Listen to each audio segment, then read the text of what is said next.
All the memories we made under the summer sun, chasing after waves, a taste of berries on my tongue, sipping on a feeling, sun has got me healing, vibing out to your guitar. I don't wanna go yet, watch another sunset, wishing on a shooting star. Ooh, I know that it has to end. Ooh, maybe we could just pretend. Ooh, I know that it has to end. Ooh, maybe we could just pretend.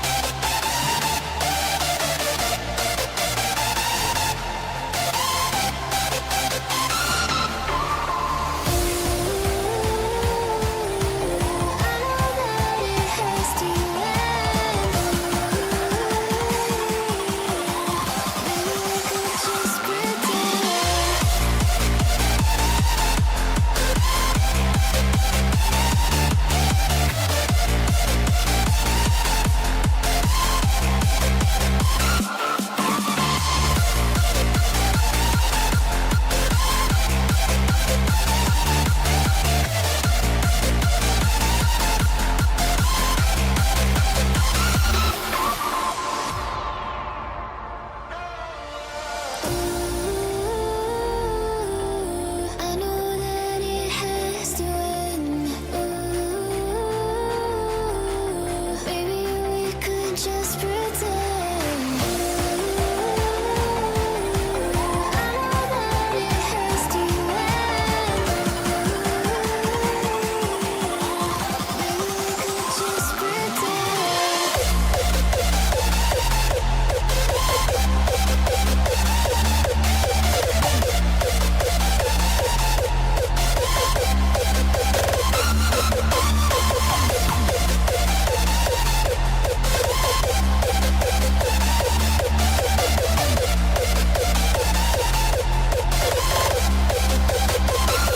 Maybe we could just pretend. Don't stop the party, don't stop the rave. Can't feel my body, but don't stop the rave. Don't stop the party, don't stop the rave. Can't feel my body, but don't stop the rave. Rave, rave, rave, rave, rave, rave, rave, rave, rave, rave, rave, rave, rave, rave, rave, rave.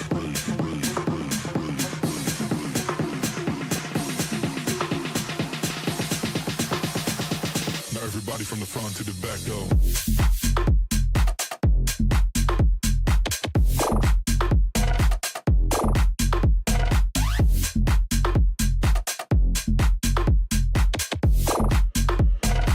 Now everybody from the front to the back, go, go, go, go, go, go, go, go, go, go, go, go,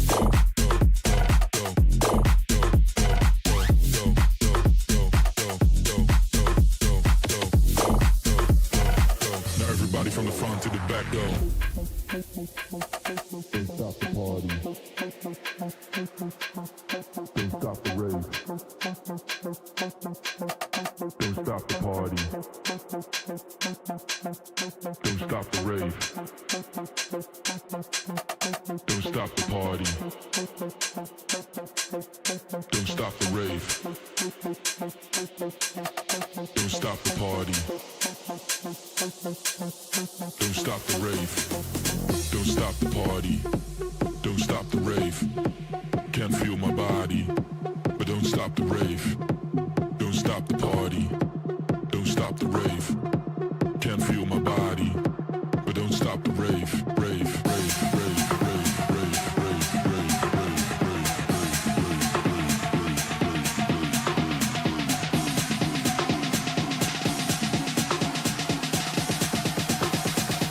Now everybody from the front to the back go.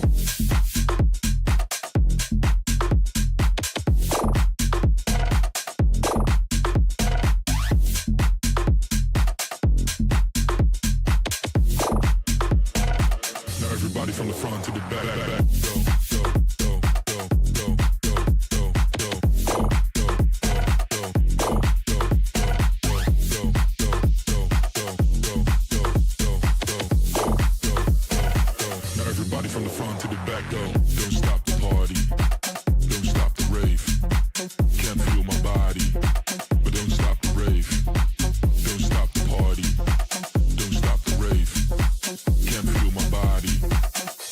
stop the rave.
in this cock, mask on my face. Hesitate to give me some, I'ma catch a murder case. On my clock, in this cock, mask on my face. Hesitate to give me some, I'ma catch a murder case. Dirty on the clock when I get guap, whipping on the scene when I get clean, lean on the beat, on me, that's it, on me to take the key, when I mean I take the key, when I mean I get dirty on the clock when I get guap, whipping on the scene when I get clean, lean on the beat, on me, that's it, on me to take the key, when I mean I take the key, when I mean I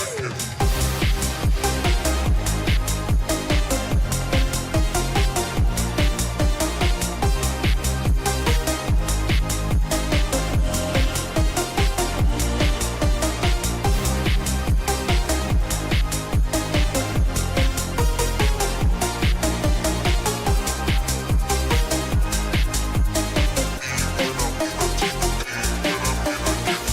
on my clock, in this cock, mask on my face. Hesitate to give me some, I'ma catch a murder case. On my clock, in this cock, mask on my face. Hesitate to give me some, I'ma catch a murder case. dirty on the clock when I get guap, whipping on the scene when I get clean, lean on the beat, on me, that's it, on me to take the key, when I mean I take the key, when I mean I get dirty on the clock when I get guap, whipping on the scene when I get clean, lean on the beat, on me, that's it, on me to take the key, when I mean I take the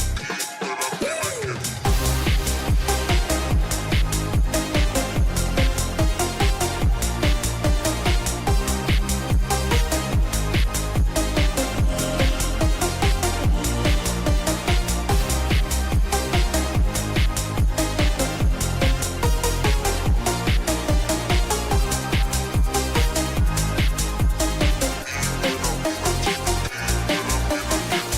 on my clock, in this cock, mask on my face. Hesitate to give me some, I'ma catch a murder case.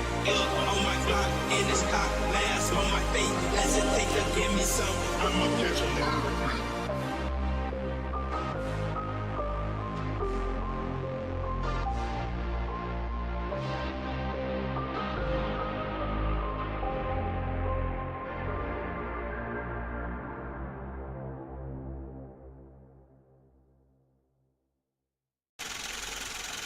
Yeah, this for the players out there. Check out this dope shit, man. Players never die, we getting paid. Another day, another dollar living in the bay. Hustling for my baby, trying to play in my escape. I ain't staying in the matrix where they trying to get my papers. This for the players. Players never die, we getting paid. Another day, another dollar living in the bay. Hustling for my baby, trying to play in my escape. I ain't staying in the matrix where they trying to get my papers.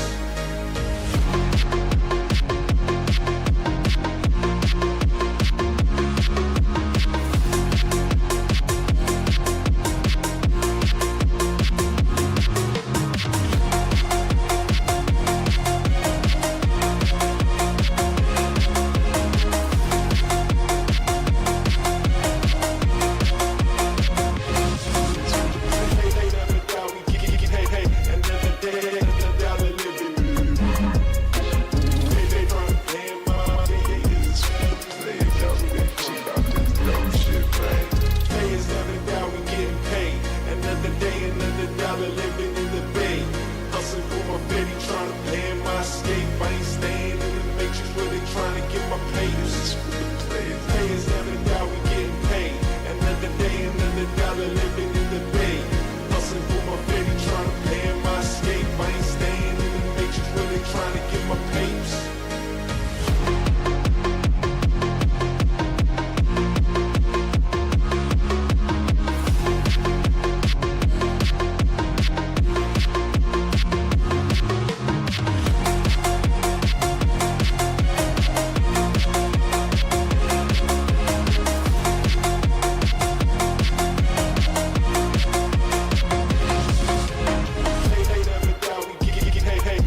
Everybody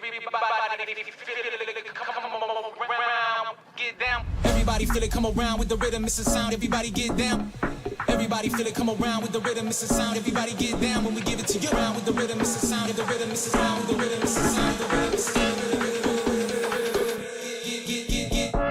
Get down, come on, get down. Get down, come on, get down.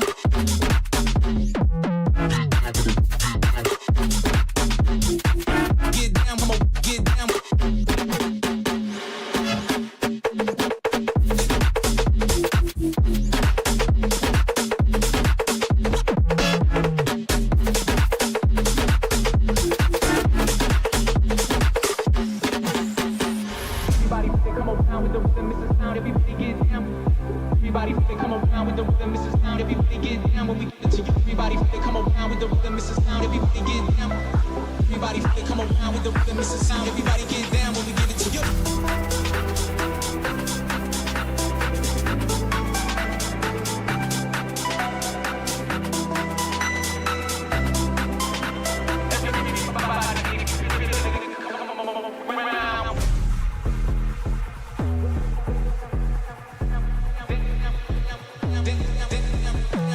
The rhythm is the sound, the rhythm is the round, the rhythm is the sound, the rhythm is the get down, come on, get down. Get down, come on, get down. Get down, come on, get down. Get down, come on, get down. Everybody they come around with the rhythm is the sound, they get down. Everybody they come around with the rhythm is the sound, they get down when we get to everybody they come around.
Hello, everybody, and welcome to Arena Esports. I am one of your casters, Miwa, and we're just waiting for Shaky to get here, so I'm going to bring us in for the meantime. We have a very, very exciting few games ahead of us. We have a best of 3 between Shining Crown and Team Team, so fantastic names going on there, where both these teams are going to try and show what it takes to aim for that 500,000 prize pool, obviously partnered by Etisalat.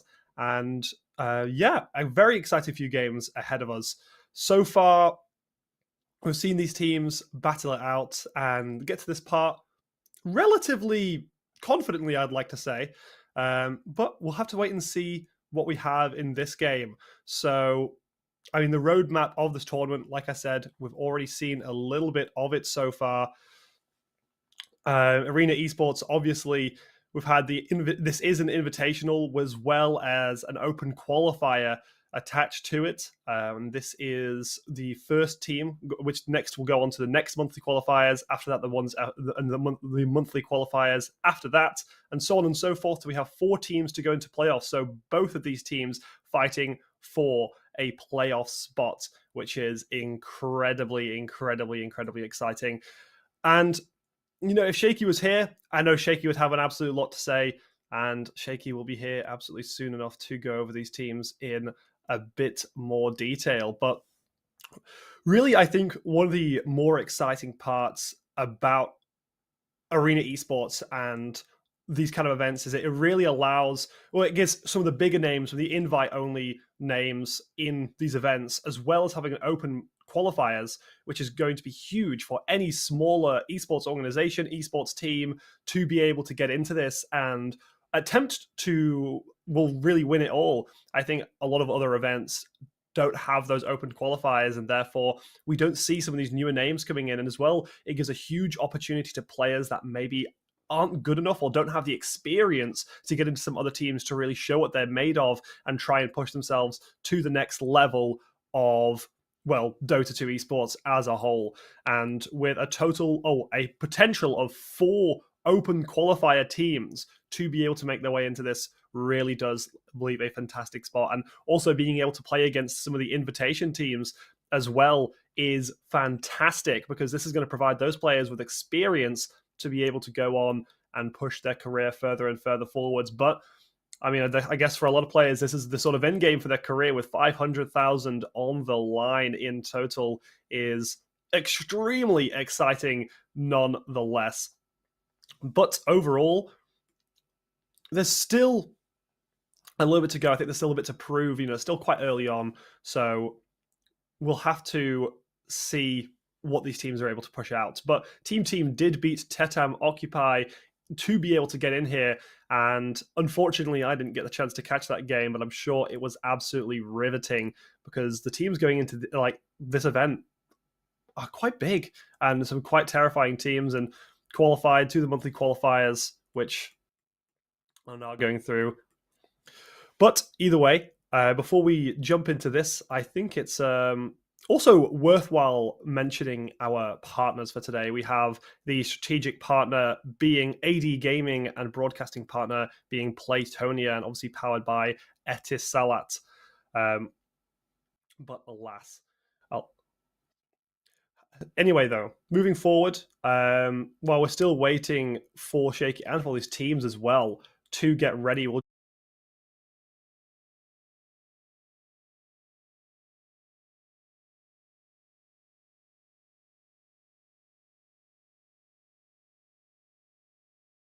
the teams to be able to get into some of the earlier brackets in this tournament.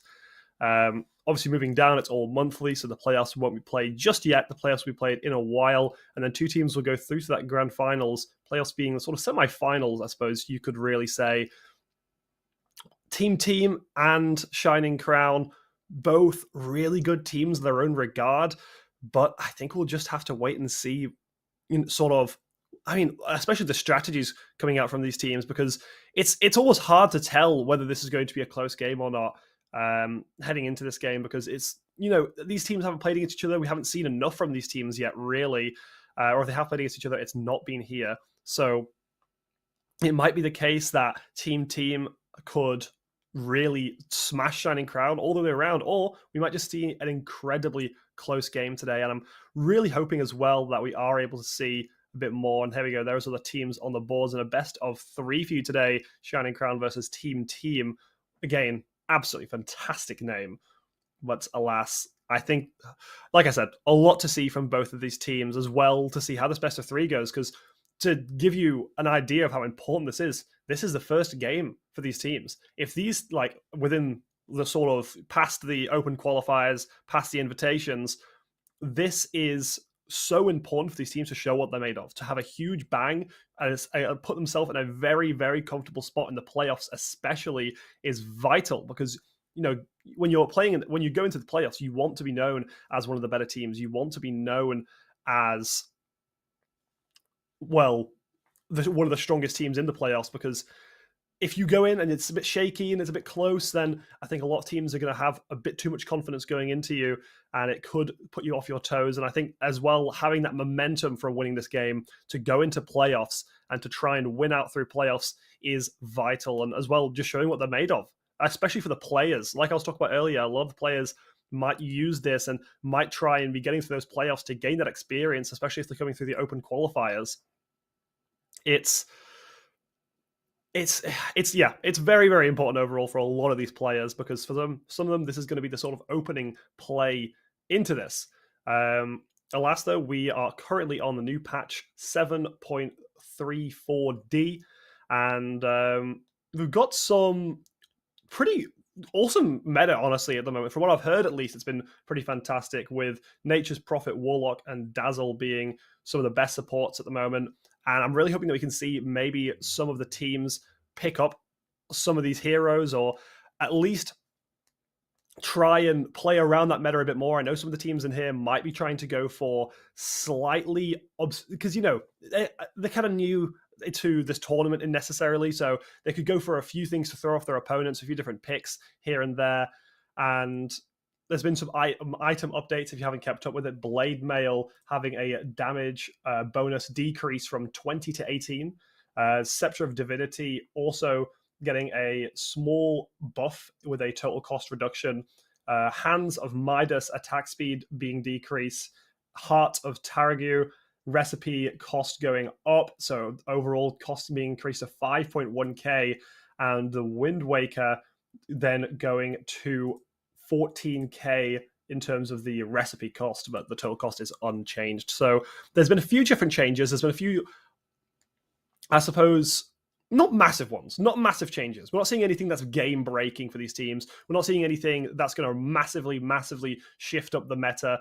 But either way, it's something for more of these teams to, I guess, go off, and more of these teams to at least try and get some advantages here and there. And like I was saying earlier, this is very important, especially if you're going into this and you're maybe trying to catch your opponents off guard, like I was saying, with slightly more less meta heroes, or even your own, you know, combinations of heroes could be massive to especially knock your opponent off their feet and to get into those playoffs very, very strongly. And as well, we have so many more teams to be able to see through the invitations, through the open qualifiers for other monthly finals, to allow us to see potential matchups from these other teams, and as well, potentially even new metas arising around every corner could be vital to this tournament as a whole, especially because Dota 2 being a game of which there's so much that can change, so much more that you can do, and I suppose more complex than a lot of other games out there. Overall, there's not a very limited way of playing. You could realistically, has it, go for completely brand new tactics and still make it work your way. But I mean, we'll just have to wait and see what these teams are able to do. We have some really talented players across the board, and as well, fighting for that playoffs position could not be more important right now. But either way, we're still waiting for this game to get up and going.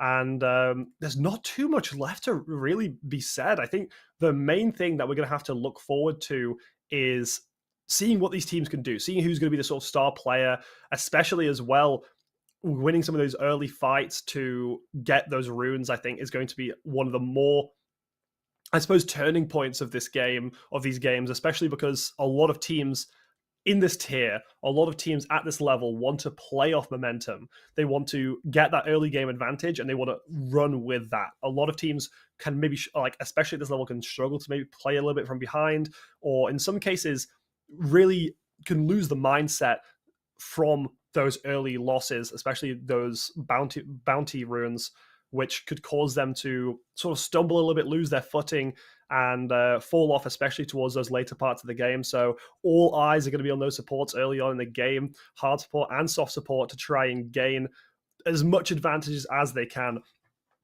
But like I said, there's still so many things that realistically could be said, but these teams are just going to have to show what they're made of. These teams are just going to have to show what they are able to do, what they're willing to do to, I suppose, get to the playoffs. And personally, and I'm not usually the one to try and make calls on heroes, but I would love to see a bit of Evoker going into this one. Honestly, I've loved Evoker ever since I played it from the very, very beginning, and it'll be a really exciting pick, I suppose, going into this, but I'm not sure if we will.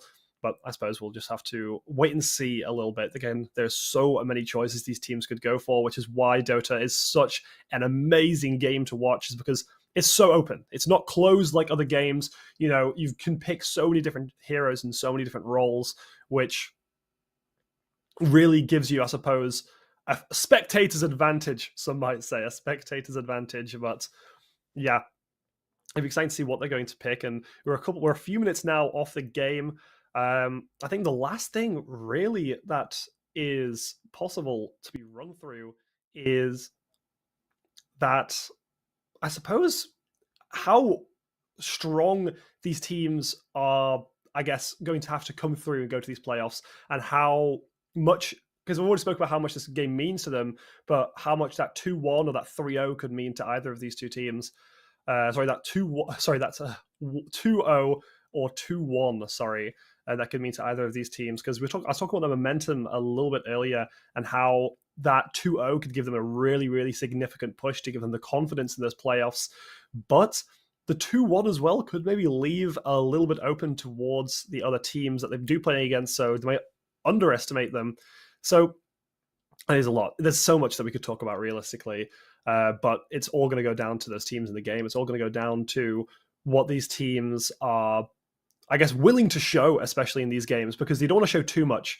We've still got the playoffs ahead of you. If you're showing some of these early strategies, especially stuff that you want to sort of catch your opponents off their heels, it's almost better to play safer in these games rather than going for those bigger plays and really showing where your strengths are. Because if this is where a lot of the teams in the playoffs are going to look, this is where they're going to say, okay, well, how did they play in the qualifiers? How was this game between Shining Crown and between Team? What was their, star player? What was their, I guess, strategies overall? Which side over the map did they prefer to play on the most? And, how good are they at closing out games are all going to be huge, huge things that these teams are going to look at. And showing too much in this game might even be a bit of a detriment, but at the same time, it's so important to win this game to get through to this and get a really early playoff spot as well. Being the first team to be able to say that you got playoffs in Arena Esports is going to be huge, because it allows you so much footing as well. And on top of that, it's going to be a little bit before we get to the playoffs. It gives the chance for maybe even the meta to shift around slightly, so that these teams, even if they do show something here, they might have something brand new for when the playoffs are actually played. So it'll be awesome to see if we do maybe see some of those different strategies, some of those, I guess, maybe different picks as well would be awesome to see. But as well, teams maybe don't want to show too much. So it's a perfect balance, I suppose you could say, between wanting to show enough that you get the playoff spot, but also not wanting to show too much, because if you do show too much, you might end up getting it used against you, especially in those playoffs when we see more and more teams move into this tournament. And the 500,000 prize pool being massive for some of these teams. Some of these teams are going to be going into this, and this is a lot of money to work with. And especially for some of the, I guess, looking at this tier, this is going to be sort of, I guess, life-changing money for some of these players. So there's a lot on the line. But the game is finally getting going, and we're going to be heading into there. Shaky, again, will join us in just a little bit, but we'll head into that game just about now.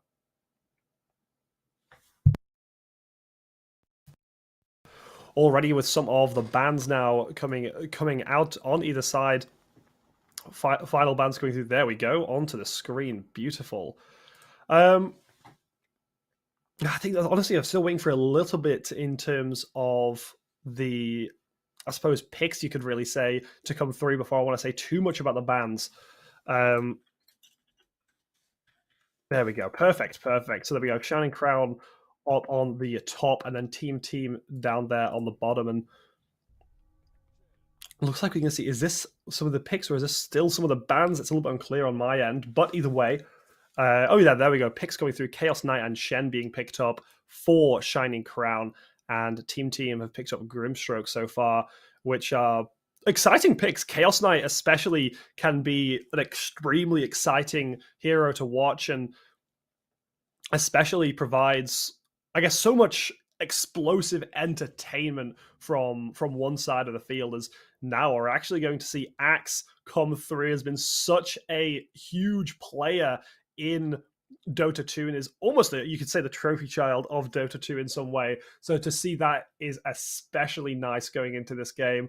Definitely as well, one of those champions that you do see a lot of the earlier players picking up. Axe is very, very commonly used by people that are maybe newer to Dota 2 and people that, I suppose, generally speaking, are getting new to MOBAs as a whole. So to see it, especially at this level, is seriously, seriously exciting, because it's going to open, it's going to allow newer players to be able to watch this and say, yeah, you know what, I can do that, which is one of the beautiful parts of Dota 2, is now third champion being locked in, Kunkka being one that I've not seen too much of myself, surprisingly, actually. So also one that's going to be really, really exciting to watch out for. But either way, we're going to be getting through the last set, or the last pick here, before we go to those last few bans of the draft. But so far, a really awesome draft, really, from both teams, especially Axe and Chaos Knight, which I've already spoken about already. This is still super, super, super exciting. And I'm really, really, well, I'm excited mostly for the Chaos Knight. Chaos Knight is always one that I'm going to be extremely excited for, because it's just so good to watch. It's so fantastic to watch. But we're going to have to wait to see what some of these other picks are as well before we can really start, I guess, drawing out these comps, and before we can really start, I suppose, deciding what we're going to see from both teams, even though I feel like some of the roles are slowly but surely being locked in for both of these sides here. I am, however, surprised personally by the Chen pick. I know it's a pick that a lot of teams do opt for, and Lifestealer coming in. What another really exciting pick. Shining Crown so far coming out with a huge picks with Chaos Knight and Lifestealer. Lifestealer, one of my personal favorites. Absolutely have loved playing that hero all across the board. Really, again, an exciting one to watch. Can be massive in some of these clutch situations as well. So really just showing so much here. And across the board, really, I guess you could say exciting picks. And just to quickly go over the bans as well, if it is a bit unclear for you guys, Shining Crowns is banned Invoker, Spirit Breaker, Primal Beast, Vengeful Spirit, and Phantom Assassin, while Team has banned out Nature's Prophet, Treant Protector, Earth Spirit, Lone Druid, and Brewmaster, as now Jakiro being picked up as well for Shining Crown. Also, a bit of a nice one to see. And finally, fourth pick coming through here, Troll Warlord for Team. And as honestly, they've got a bit of a color theme going on as well. Look at them go with a bit of blue and red mixed in, which is aesthetically very, very pleasing. But either way, yeah, just talk about a little bit more, I suppose, about that Lifestealer pick. Lifestealer is just such an awesome hero to watch, especially, like I was saying, in those clutch situations, and as well as having a huge amount of dueling potential in some scenarios too, does mean that you can get some great priority, but it does take a little bit to come online. Maybe isn't as ready as some of the other teams, also as some of the other champions may be. As have a bit of a technical error there, but we are straight back in it. And yeah, I mean, we're going to be getting to these last bans now before we get our final picks. And at the moment, I'm currently thinking, is there going to be possibility of a Sven pick or ban here, or maybe even like a chance of a Bat Rider pick or ban, because both of which quite powerful, both options to be able to take into this.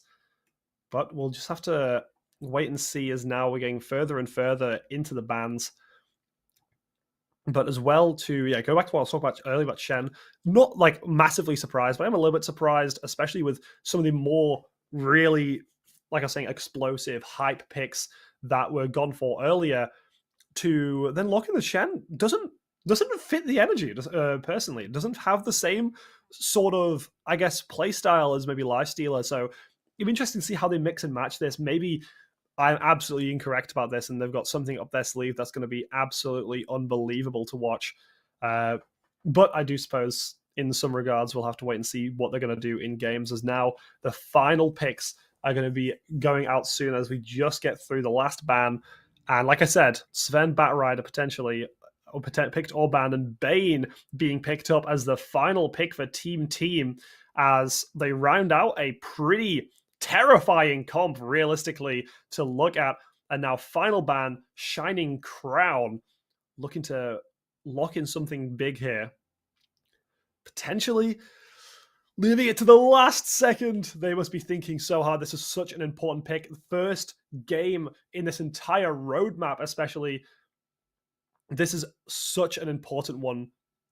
And this is such an important pick as well, because this is going to be the closing out the draft. This is going to be putting the teams into, well, they'll be fully locked in after this. So we'll just have to wait and see what they go for. But Bane, though, being such a nice pick. And on top of all of this, Bane is not, well, I suppose maybe potentially a easier pick, but at the same time is not easy to play. So it's going to be exciting nonetheless to be able to watch and see what they're able to make of the Bane pick and see how much they're able to really do with this, and if they're as well able to make it work with some of the other picks that are on their team. I mean, again, more of those, we just have to wait and see. There's not enough we know about all these players. There's not enough to know from the way that they play, and especially from the way that the team plays, to be able to go ahead and say that this is a huge pick for them.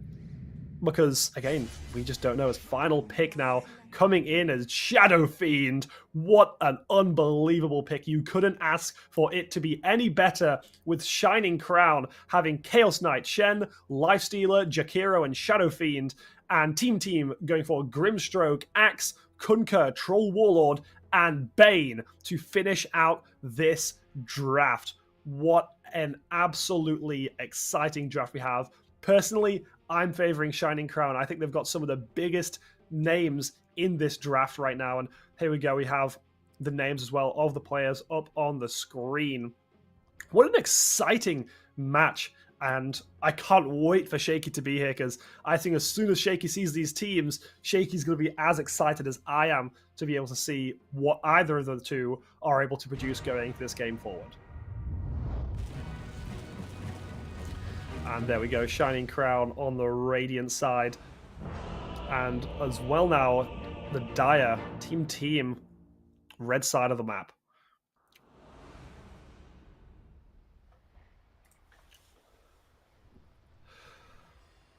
And here we go now to teams loading in. And as we're going to go for it, we're going to see as well, especially from the start here, we might see which of the two teams are, more importantly, I suppose, what side of the map are they going to really want to play for? And, you know, are they going to try and give some of these early objectives? Especially, are they going to try and potentially trade off some of the runes by playing around their power spikes?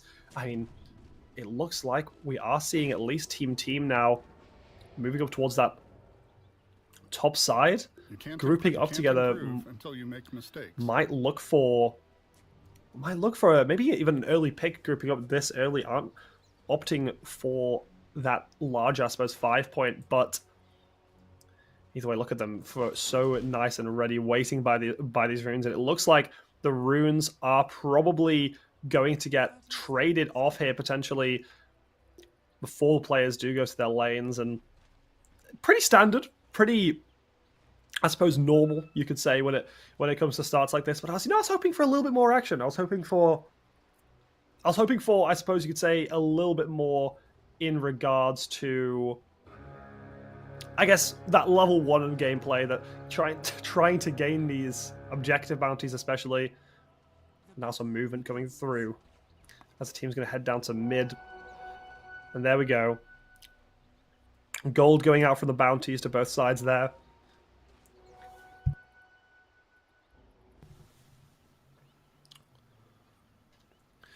And now moving as well down towards the bottom side of the map, it is sort of looking like a really passive start as well for both sides, which is in some regards nice. I suppose maybe both sides are a little bit scared of making those level 1 plays. But finally, Creeps moving into the lanes here and getting the farming lane going. As now look, Axe sitting in that solo lane, wait for Bane to come down now. XD on that Axe, and I mean, there's a lot to be done with it, as we're I suppose, again, seeing even more of a passive start to the game, really, as no fights really taking place across the board.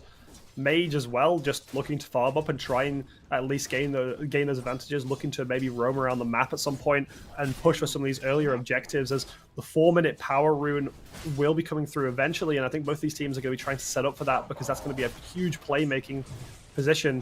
There's now Nagato as well getting a bit aggressive, trying to get some damage through, as finally the lane's starting to pick up a little bit, but still mostly just looking for these creeps, mostly just looking for a bit of a golden experience lead. Attempting denial from both sides as well, but it's a little bit hard when you're looking into a lane like that, as now Chen starting to get poked down a little bit.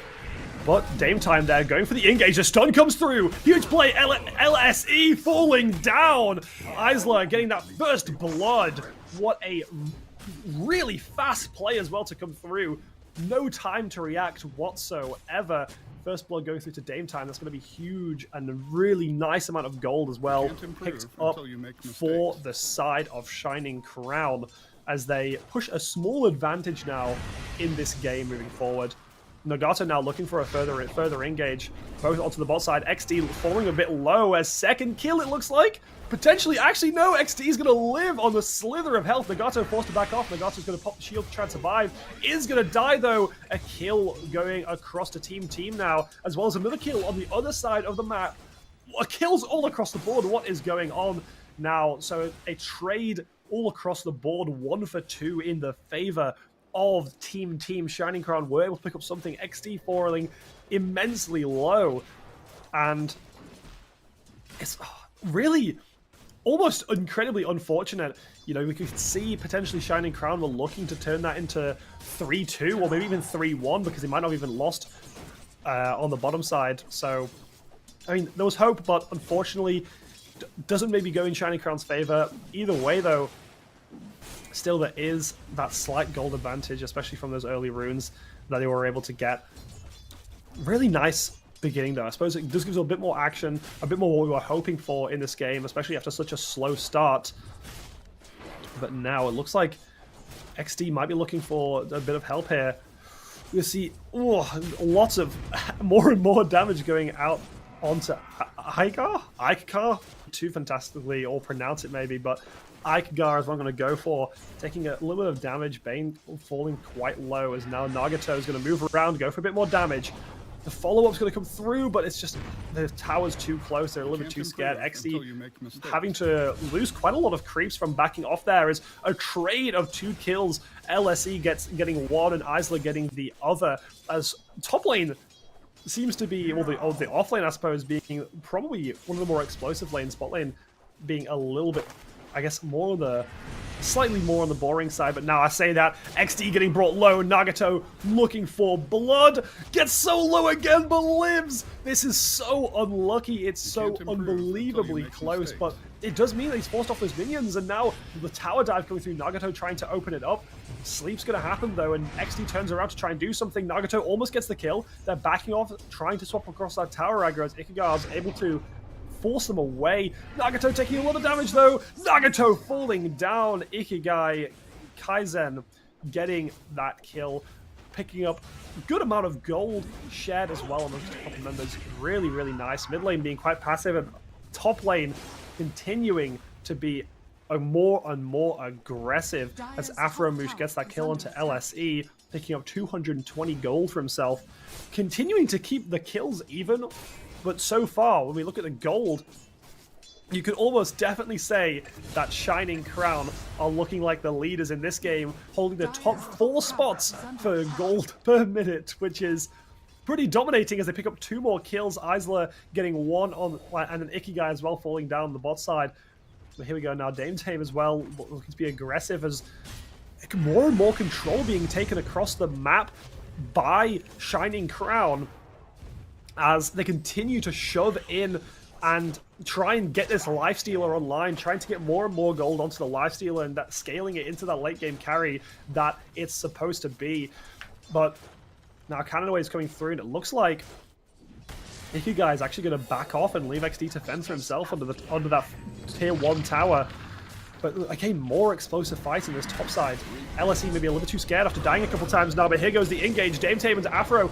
Noir falling extremely low, gets the heal off, survives with just a little bit of health remaining. But again, looking at this gold meter, look at the amount of gold that is coming through for Shining Crown as they have such a momentous lead in this game. And Chaos Knight Lifestealer having the highest, which are probably the two characters that I was talking about that I loved seeing, and probably one of the highest on is now Tower on the bot side, falling quite low on HP. Ikigai trying to move in, but it looks like it's a turnaround. Nagato getting quite a lot of damage, forced to back off, getting low himself. XD trying to move in.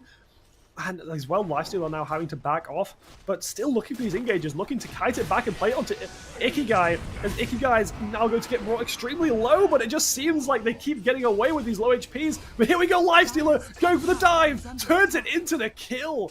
Nice extra gold as well now. Lifestealer pulling away almost 400 gold a minute, pulling just behind the Chaos Knight on the top side. What a fantastic start. Dame Tame being one of the star players so far, moves it onto Noir. Noir brought extremely low. Then Dame Tame turned into the kill. Kill's going to go to Afro Moosh instead on that Chen, which is going to be really, really nice. And now already you can see from across the board, they've taken so much control. They've taken these runes and they've taken these kills, as now Nagato as well with the Lifestealer trying to move on to XD. XD's just too tanky. He's not looking to fall down, and they're actually, I mean, they do seem to struggle. 1v2 there is now Fortified coming through, and a big play in the mid lane as Kyoto will fall, giving Mage a nice little kill there. And continue to push this lead. Look at this goal per minute. It's just insane, but finally it looks like Team are trying to pull it back here with Noir getting that kill. A lot of gold going on to Noir and a little bit shared across the side. 9-5 though, kills wise, which isn't the biggest one to look out for, but when the gold lead is this big, you have to start wondering. 4k gold onto one side, almost turning it into 5k with yet another tower dive. Team are just not safe anywhere in this game. They are being pushed to all different sides as Mage is forced to pop the ability to back off there, get away, as now with Shen back into the top 4, it seems once more that Shining Crown have got those top 4 spots in gold per minute. And Afromush though overextending just a little bit to fall down.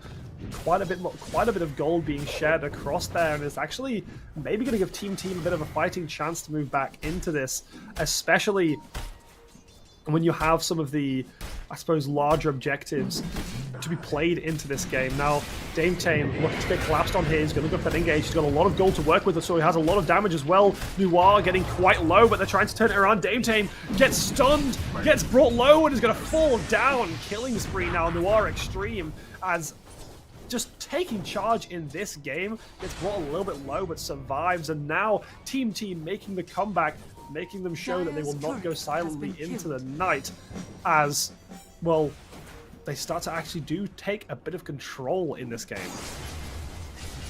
This Mage and Kyoto lane though on the side has been almost a little bit boring to watch, really. There's not been, I suppose, too much to say in regards to the mid lane, as both players have just kind of chilled out. There has been a dive here or there when supports have roamed across, but across the board it's still just sort of been quite passive. Nothing like these off lanes where they've just been massive and catastrophic kills all across the board. But though the gold lead, however, starting to fall down a little bit as Team do start to push more towers, though, falling down, which is never good. Dame Tame, though, getting collapsed on Noir Extreme, trying to find something, but is forced off. Kyoto's also trying to follow up. You have Naga on that bot side of the fight, providing enough pressure so they can escape after getting that tower, which is going to be super nice. But now you've lost that pressure on that side of the map. On the top side, they are in such a nice position. Mage now on a killing spree and collecting that bounty rune, giving a huge amount of gold, and now bringing to that 5k gold lead. Dame Tame looking for more, but Noir Extreme has been terrifying so far from Team, so maybe he can turn it into more, but he's going to try and go for that engage. Going to be brought a little bit low. Dame Tame forced to back off. Stun coming through from Nagato to be able to open it up. Noir Extreme brought extremely low. Afro Moosh getting the kill. Shut down on to Noir Extreme. The 3 kill spree being brought to a massive halt. But now, Dame time is not over yet. So we continue looking for more LSE to LAX, trying to turn it into something, but he's just not got the health to deal with it, as now Isla's going to pick up that kill. However, Shining Crown's going to realize that fight's not working out for us anymore. We got what we needed, and we're going to back off with the whole of Team up there trying to do something. And Nagato now being brought into a really awful situation. Kyoto does pick up that kill. Maybe not the best hero to get the kill on, but they're going to take it regardless. Mage continuing to just farm up this mid lane, and you can see, look at the XP and the damage done across the board from both sides there. And as all the gold change from that fight, you can see 1,000 XP going to Shining Crown to just almost 400 XP for Team is going to be monumental in this game as well, because they committed so much towards that top side. Team had so many heroes on that top side that they were losing out on the creeps in the side lanes and the mid lane. So overall, with Mage just sitting in mid and farming up, they've gotten so much value from that, and now Mage taking that top contender spot, 4 gold per minute, sitting at a solid 500 gold per minute as bounty runes now being picked up across the board, as 7k gold lead already in this game now. Shining Crown looking to maybe even try and end this one out a bit quicker with this substantial lead, but this top side's been explosive. So far, Lifestealer on the bottom side hasn't had as much action, but it's looking like that's going to turn around. Team look to try and take their spot lane tower. Noir Extreme clearing out these creeps like crazy, opening up, allowing this tower to be diveable. But it looks like they're actually going to back off. They're going to leave it be. Maybe they don't feel like they have the confidence there as the 3-man stun comes through, but nothing's going to be followed up over it. This is second tier in the mid lane that would go down if it's able to be secured by Shining Crown being brought to extremely low health. Would open up the map, and more importantly, would open up the XP advantages for them as well. But there we go, Mage looking for that huge play. Stun coming through onto LSE. Kyoto's coming in. Mage doesn't have the damage though. Mage is going to fall down. LSE getting that kill streak shut down, ended. Now trying to run away. Team really fighting back now. Nagato trying to make a bit of an escape, but it's going to be tough. He's just, I guess, leading them away, really, trying to buy a bit of time. Will fall down in the end. Really fantastic now, Noir Extreme. However, farming up in that mid lane and losing a bit of gold there, losing a bit of XP as well with a couple deaths, but not too bad so far. Still gives them a lot of hope as Dame. Look at that damage. Nicky guy falling down to that. It's quite terrifying when you see that amount of damage. Have a look at this. Here we go. XD now being put in a really rough spot, being tri-teamed by everyone. Isla getting that kill, and now bringing a good amount of gold as well back, bringing it up to an 8k gold advantage for the side of Shining Crown, continuing to push this lead and also hold this lead, as the Wisdom Rune here at least going to Noir Extreme, so they do trade it off for something, but is it going to be enough?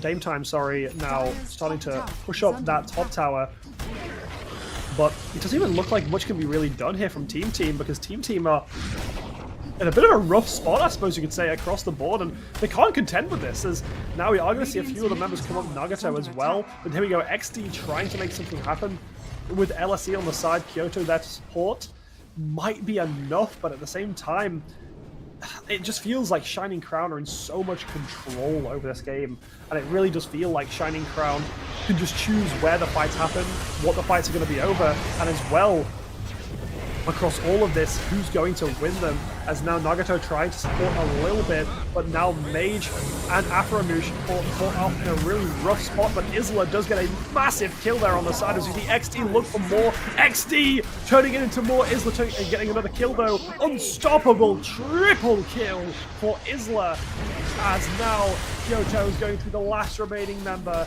and they're going to be forced to die. Tower now potentially even falling down, as 9k gold lead for Shining Crown, sitting on a huge amount of XP advantage as well. top tower falling down. Look at that XP, 1900 to 750, and gold as well across the board. It's so impossible to contend with when you've lost that like early game as Mage getting the solo kill to Noir Extreme. But you know, when you've had such a rough early game and when you've allowed, I suppose, the snowball really to come through from Shining Crown, it is especially difficult to come back in a lot of these fights when you can't commit too much to that top side. You don't want to, I guess, give up everything for that top tower. So you have to do something across the other side, but it's just, they have to have everyone there almost, and more bounty, more runes in general really being given now to Shining Crown as they continue to control this game and they continue to push this lead. But alas, we're now in such a good spot. Nagato, though, overextending just a little bit. Does get taken down just at the end. Quite a lot of gold being made up, but I mean, Nagato's not the one that you want to kill. He's sort of bottom of the line, I suppose you could say, in terms of kills here.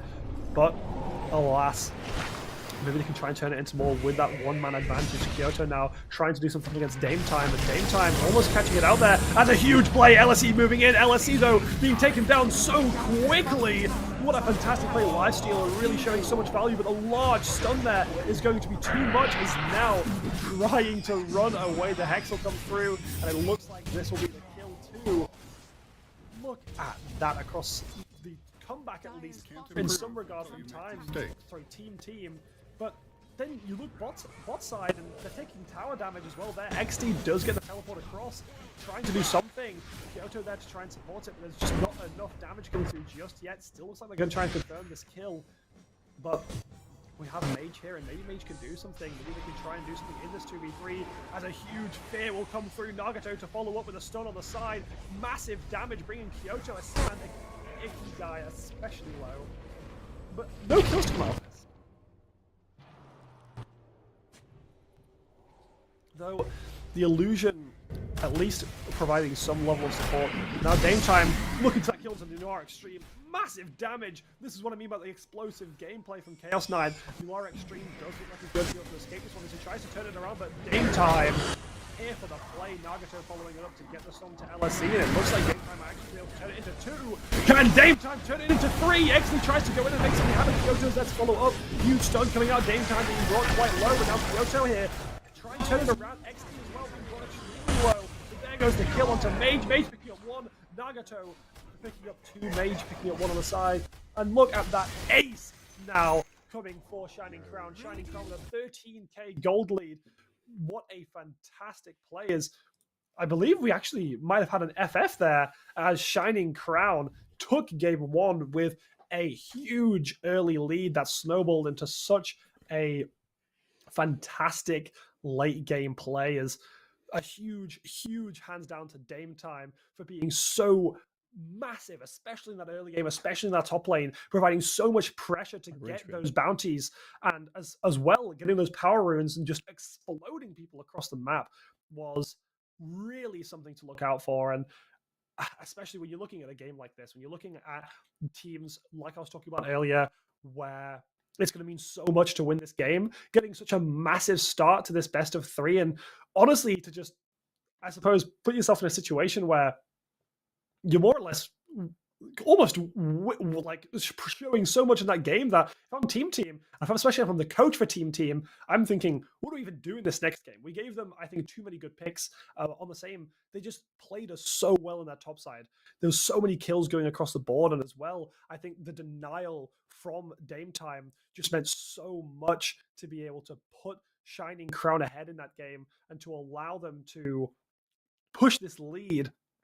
And, well, across the board, really, I guess you could almost say completely shatter the mentality of team, because that was just such a fantastic performance. But either way, going into this next game, we're going to have to see team potentially opt for a bit more of a, I suppose you could say, comeback strategy to survive some of that mental. What's up, Miwa? How you doing? Hello, welcome. Not bad, not bad. You missed out on such a great game one. We had some pretty explosive moments, I suppose you could say, with Dame Time really showing up as one of the top players. I don't know if were you able to catch much of the end of that game?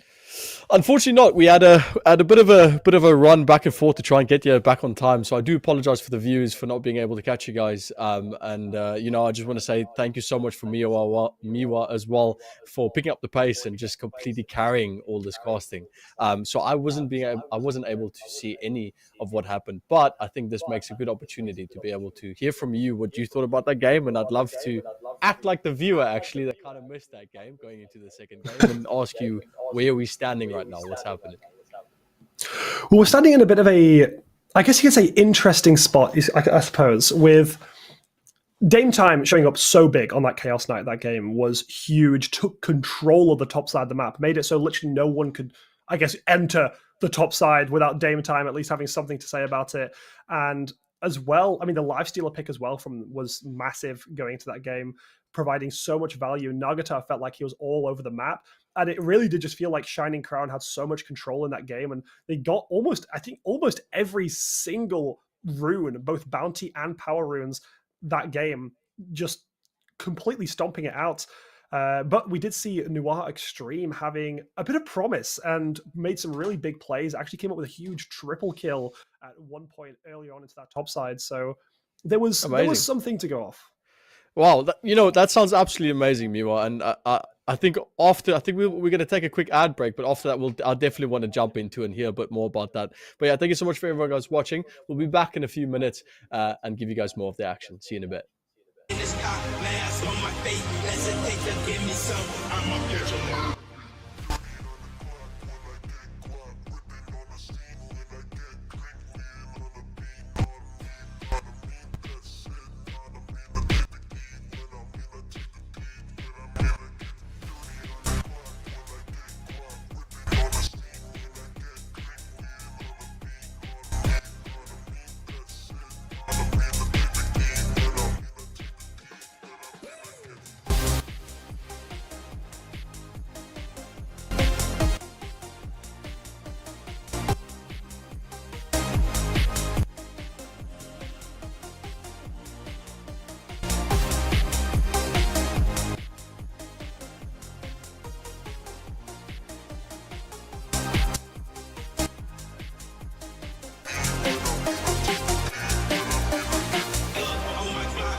Out there, check out this dope shit, man.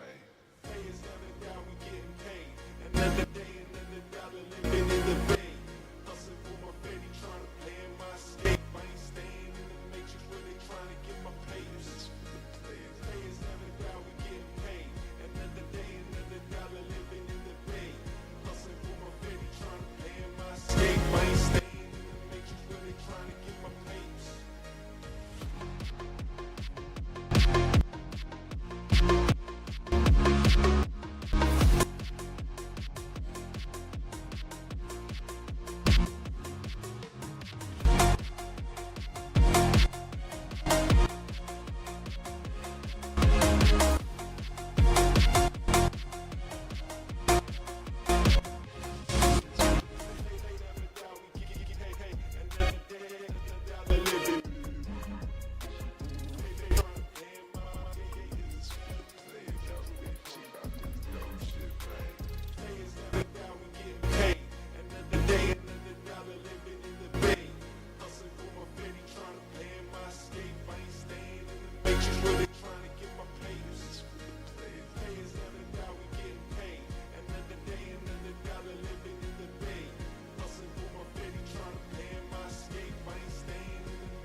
And we're back. We're being brought back now, finally, to potentially even head into this game two. And I'm finally here, if you missed it before, back with Shaky to bring you this game, as we had that pretty exciting, explosive game one. And you actually mentioned during that break that the last game you saw of Team, they were doing really well. And what do you think's happened for them to struggle so much in this game? Honestly, I agree with you on that, saying that Team was fantastic.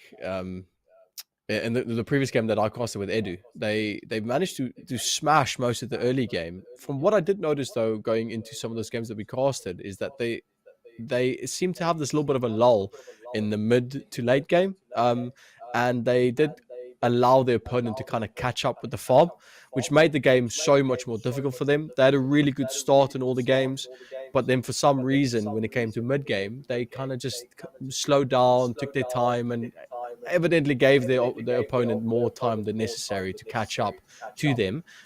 Their draft is what really brought them through towards the end, and the drafting from what we casted last time was pretty spot on. So I'm quite interested to go into this next game and see that difference that you talk about. Unfortunately, I wasn't like I said earlier, wasn't able to catch that first one, but I'm keen to see what they bring to the table. Yeah, I mean, I think a lot of people really here will be sitting here really keen, especially because I think Team really need a big comeback. I think the mental game as well must be shattered after having to no, I guess, real way to make any plays across the map, no way to gain any objectives. I don't even think a tower went down for Shining Crown that game. I think Team were just constantly shoved into a corner, and I think that especially can maybe cause a bit of turbulence between players, just in esports as a whole. So hopefully Team keeps that mentality, turns it around game two, and maybe opts for, as well, I think just in general, a comp that is going to deal with Shining Crown a lot better. Because I think a lot of the time across that game, running the Axe was fine, but Axe was struggling so much, especially with Nagato constantly CCing him, stunning him all the time, was so hard to get in and so hard to get in the face of Shining Crown that it almost shut down that bot side of the map from getting a huge advantage. And the top side, when you have someone like Dame Time literally ruffle stomping them, rolling them over, and just, what was it? I think 500 gold per minute for the majority of the game. It's terrifying. It is absolutely terrifying. So I think they especially need to look for more on that bottom side of the map. They need to look to try and get some more advantages there, and especially to contend more of the runes, because I mean, as well, like I was saying, I don't think that, especially the sort of post 10-minute mark, there was a single rune that even went the way of Team. It was looking that difficult for them. That's shocking to hear, Miwa. That's really shocking to hear. But it sounded like a pretty quick game that was over and done with as well. No doubt about it. From what I'm listening to right now, the fact that the opposing team just had a complete control about everything.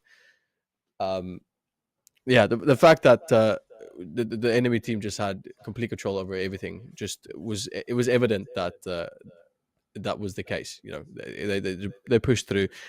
Unfortunately, I apologize for the hearers for maybe hearing a bit of echo coming from my side. We have a little bit of technical difficulties on my mic side, but we should get that sorted as soon as we can. But yeah, Mio, what's next? What can we expect? I think we'll expect probably a really similar. I think we'll look for a very similar draft from Shining Crown. I mean, it worked so well for them in that game. I think that draft-wise, they're just going to aim to try and get the same game going for them. I think Team's going to definitely try and lock down those picks, especially I'm expecting a Chaos Knight ban after Dame Time doing so well in it last game. And I think Shining Crown are going to continue to try and play off the momentum on that top side. They had that life stealer for the, I suppose you could say, like, I guess, scaling factor, really. So they have the safety net in Lifestealer. And Chaos Knight providing so much of that raw power, especially in the early on in that game, Shining Crown were doing so much with the Chaos Knight that I think that they probably want to go for a very, very similar comp. And I think they especially want to continue playing around that side of the map and continue gaining control. And I think Team is probably the one we're going to see changing it up a lot. I think Team are probably going to try and even it out by playing stronger on that bot side, to go for picks that are going to allow them to push further advantages and especially contend those early runes, just so Shining Crown aren't snowballing as hard as they were in the previous game.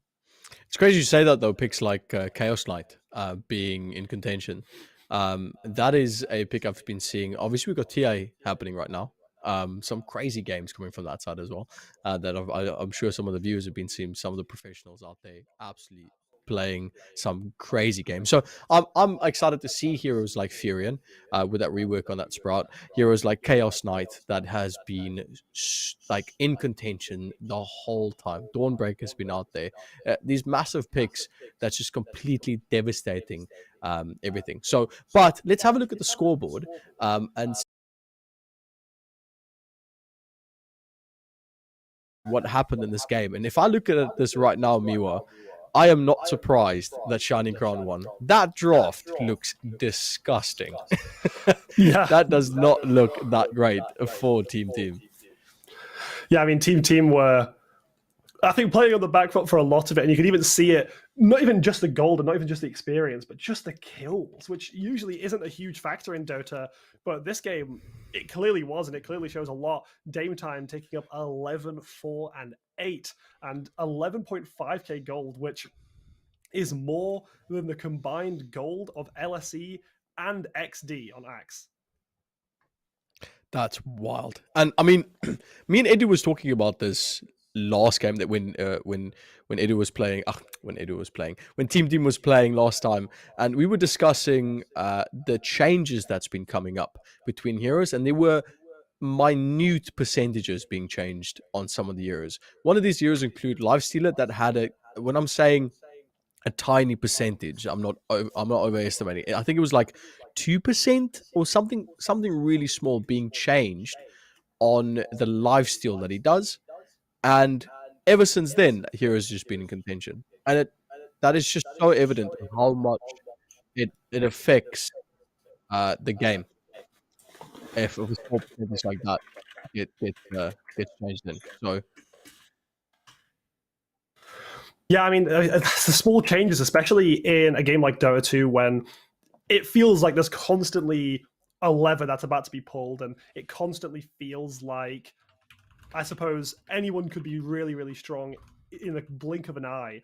That for Lifestealer, like you're saying, to become so powerful, and for Lifestealer to become so good off just that tiny change, really just especially goes to show how good the balancing can be in this game for such small changes to be so big. And was there any other heroes that you think that we'll see maybe in this, maybe even final game or the last two games of this best of three, that maybe had some of those small changes as well? I mean, it's first off, I just want to say that little champion slip there is quite funny. we're not talking about league right now. This is the better game. I'm kidding. I'm joking. For those Dota lovers, there was a few. We were looking at it off the top of my head. Again, very small changes. Nothing as big as Lifestealer. Over the past while, we've had a few changes here and there.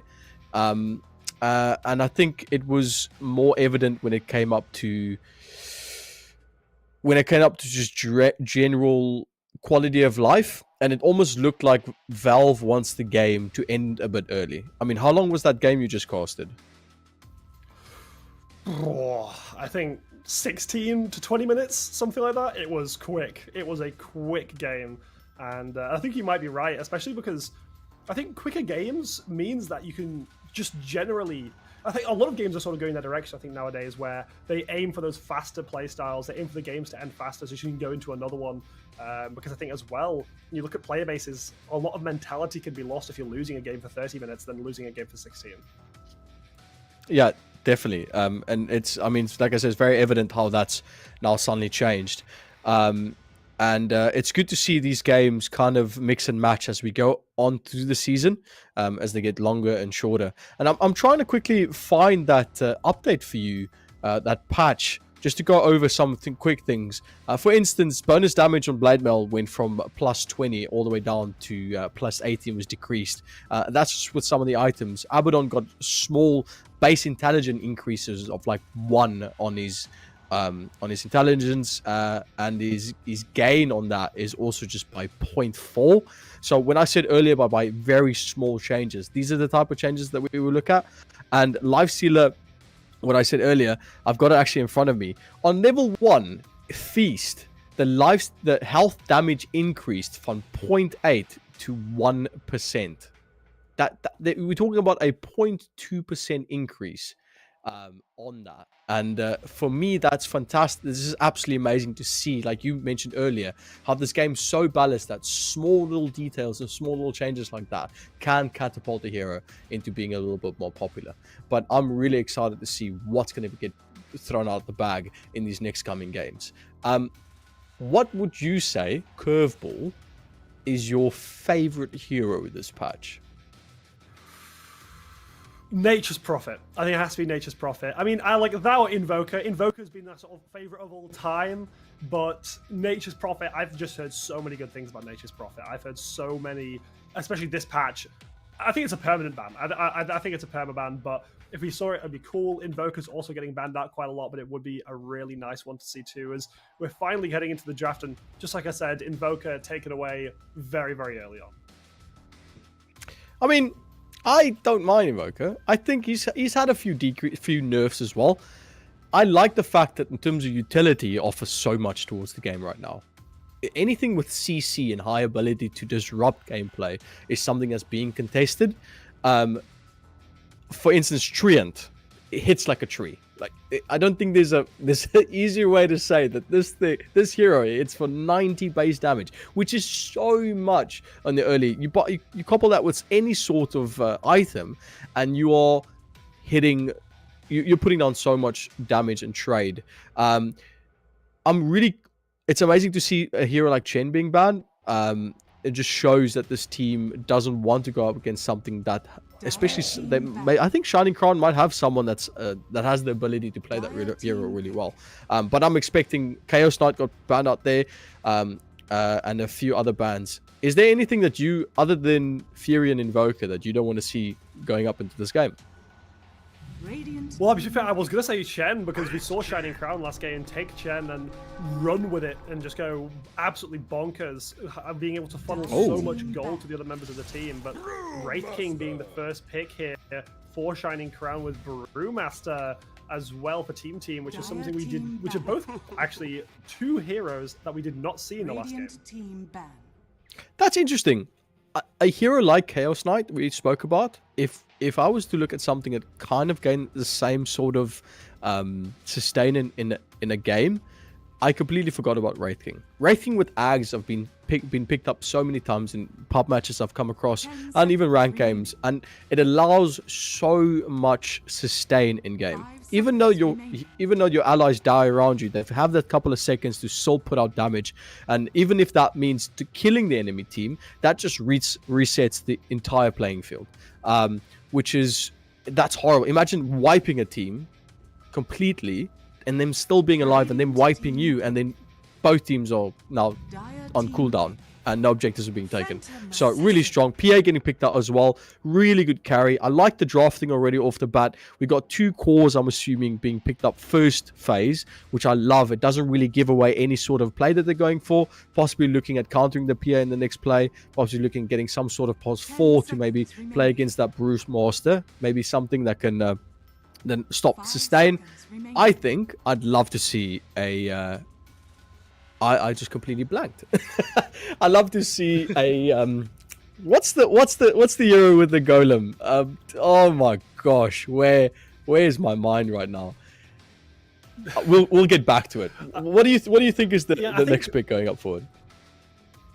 I know I'm not sure about the next pick, but I think we maybe could see another Bane from Team. It didn't work out too well in their last game, but it was definitely had a lot more potential, and I think they were able to do something with it. It was one of their later picks, and I think that they might try and go for it again, but Vengeful Spirit being locked in now for Shining Crown, as you can see that they're really going for, once more, an explosive sort of playstyle, and this really, I guess, high tempo level of play for Shining Crown, because I suppose it just fits their playstyle, and it's what they go for, with Clinks being their third pick of the draft. And were those two heroes that you thought that you would end up seeing this draft? Clinks definitely no. Venge, sustain again. If you buy Ags on her, she has the ability to have that illusion. Muerta. Okay, so I haven't seen a Muerta being picked up in quite a while. This hero was bang crazy when she first came out. I played her on position 4. She was wild as a support. Ability to completely control the way that you move, and the fear aspect that she has on her Q was just fantastic to play with. That you can play around with your W and have that silence and slow. But she obviously received a few nerfs because she was a bit too strong. She was being played on position 1 a lot. So I'm expecting this probably to be a position 4 as well. Really interesting. Back to your question, I like the bench. Ags and another crest on her. That's your bread and butter going into the game, and that's gonna really get on top of Phantom Assassin to burst super quickly, and then also those stuns and the armor reduction that her Wave of Terror, I'm assuming that I think it's called, gives in fights are just absolutely fantastic. Yeah, I mean, mixed in with some of the other heroes that we're seeing in this game as well, could be quite dire. As so far right now, I'm not seeing anything. Ooh, the Lich though from Team. That's always a scary one to play into. I think whenever I've personally gone into a Lich, I've completely flopped, I suppose you can say, because it's definitely, I think it's definitely as well one of the easier picks, I suppose, that you could go for playing wise, which I was talking about this earlier, is especially nice if you're a newer player into Dota and you're looking at these games and you're looking at sort of this tier of esports and thinking, I want to pick something up, I want to play something that these people are playing. And a lot of the time we do see a lot of heroes that are maybe more complex being picked up, but for Lich to be locked in, I think also provides the new players something to go off and also something more to, I suppose, understand, but also it's a terrifying one to play into at the same time. Definitely, and again, I don't think how much I can say this. It comes back to sustain and your ability to stay in a fight as long as possible. Lich offers so many key points in his kit that allows the team to try and just chip away at all these heroes. I'm interested to see if Muerta is maybe some sort of flex pick, possibly going mid. I'm assuming Brewmaster is going to be the pos 3 with Phantom Assassin being pos 1. But Muerta is kind of that wild card that they've thrown into the mix. I love it when teams do this. Excuse me. It creates a little bit of a back and forth, of a bit of a mental game in the drafting phase. But I always love a good flex pick. And I think exactly that's happening with Muerta, even Clinks. Clinks been played mid. It's also been played position 1. It's something that's going to make them think. And as I say that, we are going heavily into reserve time for Shining Crown. So I think they're trying possibly to look at something to deal with this Muerta. BKBs are probably your best bet to try and stop that. You're still going to have a pretty hard time to deal with her. So your best bet is probably going like an OD or Bristleback's really good as well. Phantom Assassin does counter him simply by getting a shard. So that is interesting to see that being picked up. I suppose they're just running out of time, and I think honestly it got to the point where they must have just been saying to themselves, we've got to go for something. We've got to go for one play, and especially go for comfort for a lot of these players. You know, when you're looking at this, especially tier, when they might not be able to play every single hero, it also goes down to a bit of comfort, and maybe Bristleback is just one of those comfort plays, especially for Shining Crown, who looked super strong out of the gates with this draft. But I think that Muerta especially has put them on the back foot, and is now, I think, scared them a little bit in terms of what they're going to pick. But now going to that final pick to round out the composition and at least maybe look for another heavy hitter. I mean, hopefully we see something that continues to be more explosive, like some of these other heroes across the board here. Has almost no reserve time for them, so they're not going to have much time to make these picks. I think Shining Crown might be a little bit scared, actually.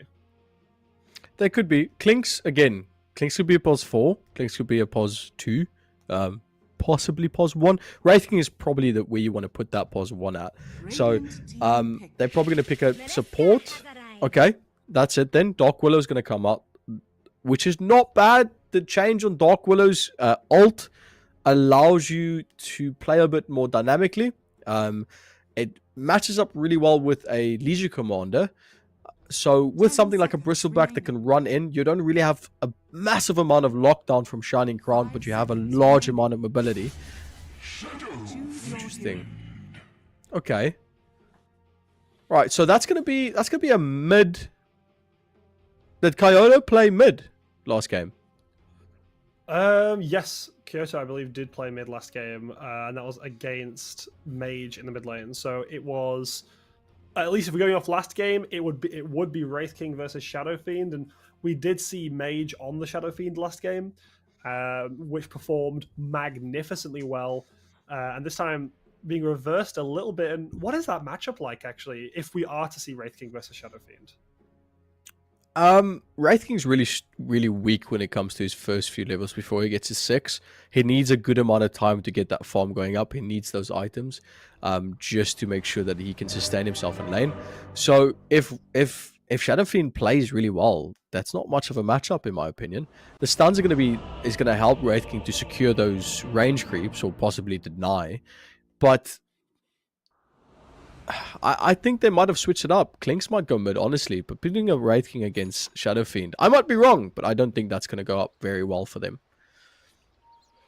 Yeah, no, I mean, I'd honestly be surprised too, but I suppose, honestly, we could see a lot in these games, and this is especially what I was saying earlier, these teams have so much up their sleeves, they could come out of nowhere and just drop it down and go for some really, I guess, out there plays. But Shining Crown, they played so well last game, you could come to think that they're probably going to do something very similar this game, as now both teams setting up some of that early vision control. And which lane, I suppose, is the one that we ought to watch out for in this game? I want to see safe lane do good. PA with that Lich is just such a good lineup. That Frost Shield, when PA jumping in, that there's so much slow going on that lane, so kill potential is quite high. Bristleback is, if they get the wand and everything ready for that, they should have the answers to deal with him. So I think with Bristleback sustain and his damage being put down with his W and his Bristleback, it's definitely a good opportunity to put more in. But yeah, I'll let you take away on this one, man. Big fight happening. Yeah, I mean, a really early fight. We didn't see this happen in the last game, and now Mage getting first blood into Meow to open it up and start off with a bit of that gold. Loads of gold being split amongst the team there. But now some of that fight back starting to happen. Nagato picking up 1 kill onto Kyoto is a great turnaround. But here we go. Kills happening all across the board. Plays falling down, and it's actually looking like Shining Crown are running away with this one already, with 4 kills to 1 and getting a 1k gold lead before the game even starts. That is rough. Having Wraith King already pick up 2 kills off the bat, that's going to be so difficult. But looking at mid, we do see that lineup with Klinks against a Shadow Fiend. Again, I don't think it would have been smart at all putting anything else against that's melee. But that damage from those rages are just absolutely wicked. So I do think Klinks is going to have to watch out for that. Bot lane, good amount of sustain again. Bristleback's not going to opt for going bot. Instead, it looks like they're going to switch it around with the Wraith King sitting here. Maybe just because the matchup's a bit better against the PA. But I'm curious to see how they're going to play this out. Obviously, that magic damage with the Cinder Brew and Muerta is maybe a bit too much for that Wraith King to deal with in the early game. Yeah, maybe this is especially why they opt to change it up and taking Mage out of the mid lane is something that you don't see in a lot of other games, having position swaps like this. But now Mage coming in big, starting to do quite a lot of damage. Dame Time there playing alongside, trying to tone it down, and these were 2 of the strongest players in the last game, as now XT was on the axe last game, tries to turn it around this time. Mage and Dame Time though, there to try and stop it. Mage being put extremely low. XT with a huge heal. Mage now being taken down as XD's just going to try and run down Dame Time on the side as well, as a bit of a comeback now happening for Team, and Dame Time cornering himself, and is there going to be an escape here even? It looks like there might be, but XD was just there to stop it. Mage already teleporting in, he's back up on the board, and Dame Time going to limit, chasing down LSC, and now it looks like they've overextended. Now Mage starting to look for something here.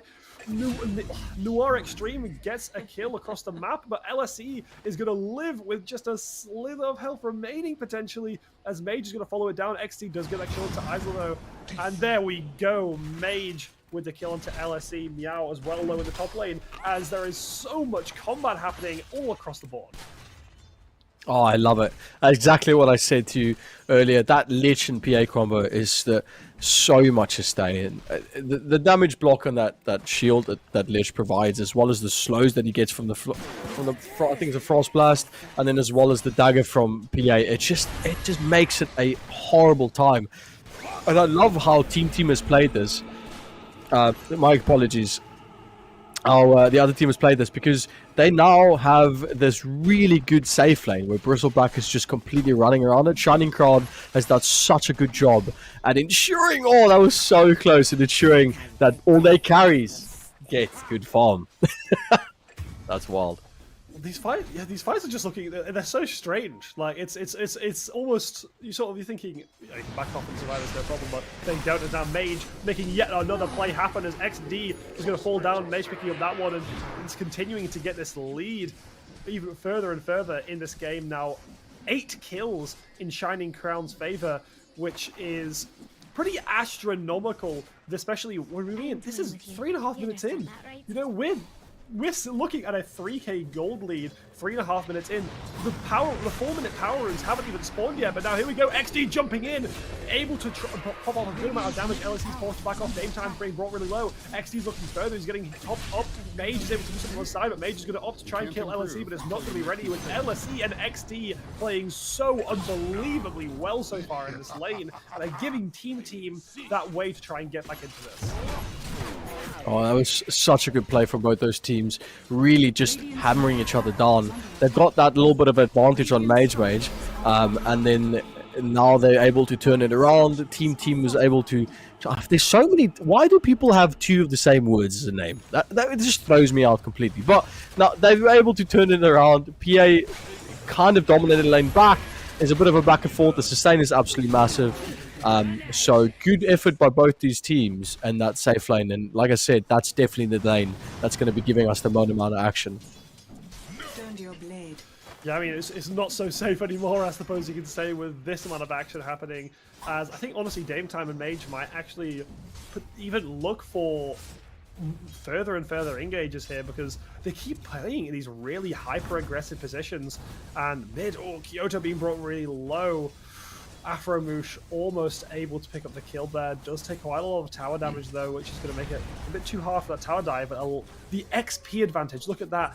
Kyoto just hit level 5. Afromoosh has been level 6 for a while now. So to have that much of a lead, again, this early on, it really just goes to show that Shining Crown are the dominant force in this game. Yeah, that's wild. Honestly, I did not expect that. For that big deficit in the mid lane, but bot, again, so much damage. And so aggressive, as Mage almost able to get that kill, forced to back off, not wanting to opt for that tower aggro. Dame Time being brought incredibly low though. LSE pumping out the autos for some damage. Mage to try and turn it around. Stun comes through. LSE's brought incredibly low as Nagato and Afromoosh get kills on the other side of the map, bringing him to 12 kills. Dame Time brought really low. XD picks up that kill. Now LSE looking like the target from Mage, as it seems to be going this way every single time in these fights, but XD playing that range. Mage forced to back off. No mana, no health. Is going to try and turn it around, but it's not going to be enough, as Team continue to win with this PA combo. This lane is their lifeline right now. This is the only place that's doing well right now. During that fight, the Brewmaster died top lane, mid died. So much is being done in the other lanes by Shining Crown, and they are really trying hard. We even see now a rune being picked up by Klings going bot lane, already having a solar crest up to go help with that blood grenade to try and sort something. But this Dark Will is so strong right now. Curse Crown, Bramble Maze, that Shadow Realm, all these abilities just on that kit, just so amazing. So we'll see if actually something comes from that. But top lane again, I love this play from Shining Crown to switch these two around. Yeah, and Afromoosh as well. The assassination as well onto LSE. Lich just not being able to do anything if you're going to get absolutely removed from the game like that. And Afromush as well, getting the 2 bounties as well, moving down towards the safe lane was massive. And right now, 5k gold at the 7-minute mark. It's looking like we're going to see a very, very similar repeat to the first game, but this time with a much bigger bloodbath, 16 kills to 7.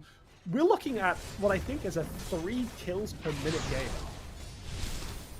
Possibly, you know, I wouldn't put it past these players. It's phenomenal to see the amount of traction that Shining Crown has built up this game. They've really shown how well they are at managing their resources, managing their each team member, their positioning on the map. Right now, they're already just completely putting all of their resources mid to try and pressure the Shadow Fiend from not getting any sort of farm going forward. And I just love this positioning that's happening right now. You can see the scans coming through. They are just trying to keep them back. And this Bedlam from Dame Time just catches on to LSE so much, as Klinks is just gonna melt this guy away. I don't know, LSE overextending a little bit there, but it's not going to be too costly. But what it does do is it leaves a tower dive potential open now for Afromush, because Noir Extreme, look at the level difference. Noir Extreme sitting on level 4. If he's to try and contend a tower there, it's going to leave it to Kyoto. Kyoto's the only one that can really do anything, but they might try and look to catch Afromush here. But Nagato already in such a nice position. Dame Time looking to move in now. Root comes through. Meow's already there. Looks like there's maybe a bit of overextend, but they try and turn it into Kyoto's. Kyoto's going to go down now. Meow retreating back to the tower as Shining Crown do get the advantage there, as currently Meow in such a rough spot. Just try and escape spawning the copies, but is it going to be enough, as now they're actually turning it around? Board getting stunned there, maybe even going to get punished for going that far up, but it doesn't look like it, as Meow gets that kill. So many assists on that kill. Afromush as well. Board picking up 1 more to now bring up 2 kills. Now Afromush during especially low. The heals trying to keep him alive a little bit longer, but Kyoto is there to finish him off, ending the 4 kill streak and giving a bit of a lifeline to Team in this game. What a fantastic fight. I love this Dark Willow is just playing phenomenal. The Cursed Crown that keeps coming out from Shining Crown has been amazing. That Cursed Crown managed to land on top of the Shadow Fiend and the PA, just helping them secure that kill. Even though he went down, it put for so much. Ooh, possibly a good little catch on board. This could mean a lot for them, but they do have the pull in from LSE Lax, but I don't think they'll be able to capture that just in time.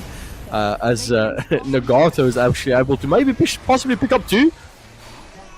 This is just madness. 2, and Board as well dies on the side, as now LSE been put into a really rough spot as the kill goes to Afromush, and now Meow tries to come in to do something about it, but it's just not ready, as Isla is going to get that kill and now bring it to 23 kills to 13. 10 minutes in, 6k gold lead. This is exactly how it went in game 1, and Shining Crown dominating across the map once more.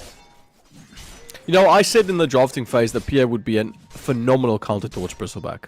And if that lane kept being strong enough against Mage and the Dark Willow, they would have been in good contention to at least pull this game back. The thing that what Shining Crown is doing right now is they're just stopping any sort of forward push from Team. They are just completely starving them from all resources, like Nagato denying a regen rune.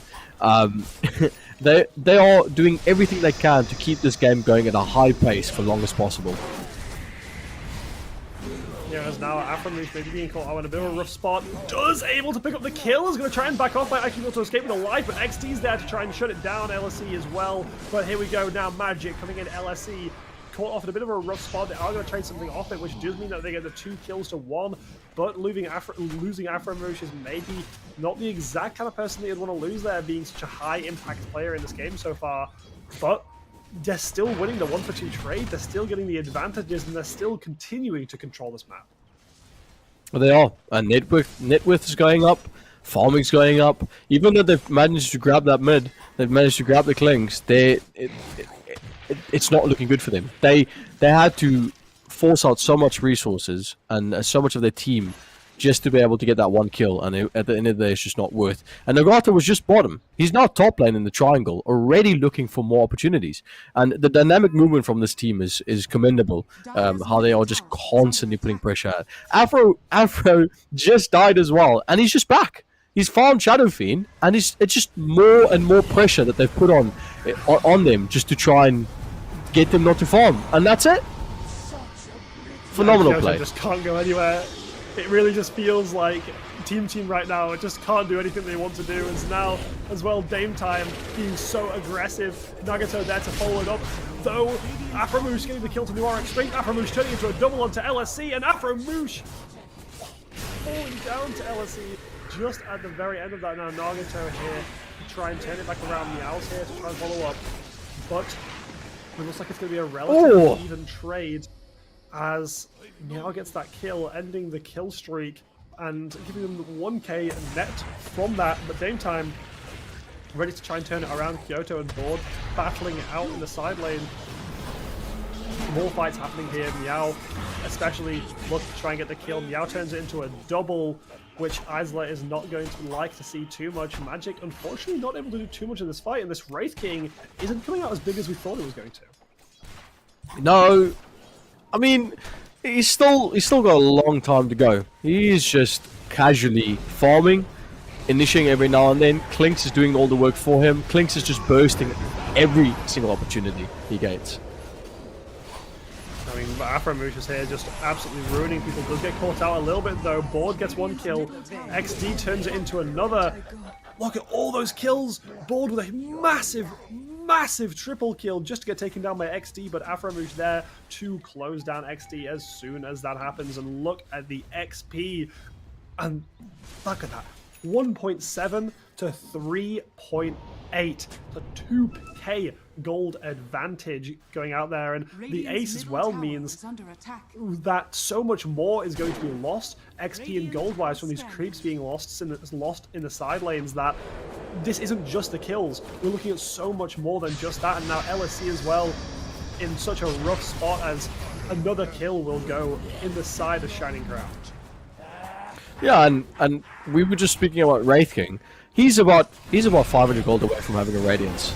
This Afromoosh is doing all the job that he needs. He's distracting them away, doing everything he can, while Wraith King is just going to keep farming. They've managed to get these kills, but at what cost? They've had to focus so much to try and put as little dent into their net worth of a single 1,000 gold. And Board's going to come in here with his ags, and there's not much they can do about it. Yeah, and really in the grand scheme of things, yeah, you send like 4 or 5 members up there to kill those 2 people, you get that 1k gold like you're talking about, but you're probably losing more gold on the other side of the map that realistically, I don't even know if that's worth in sending that many people across.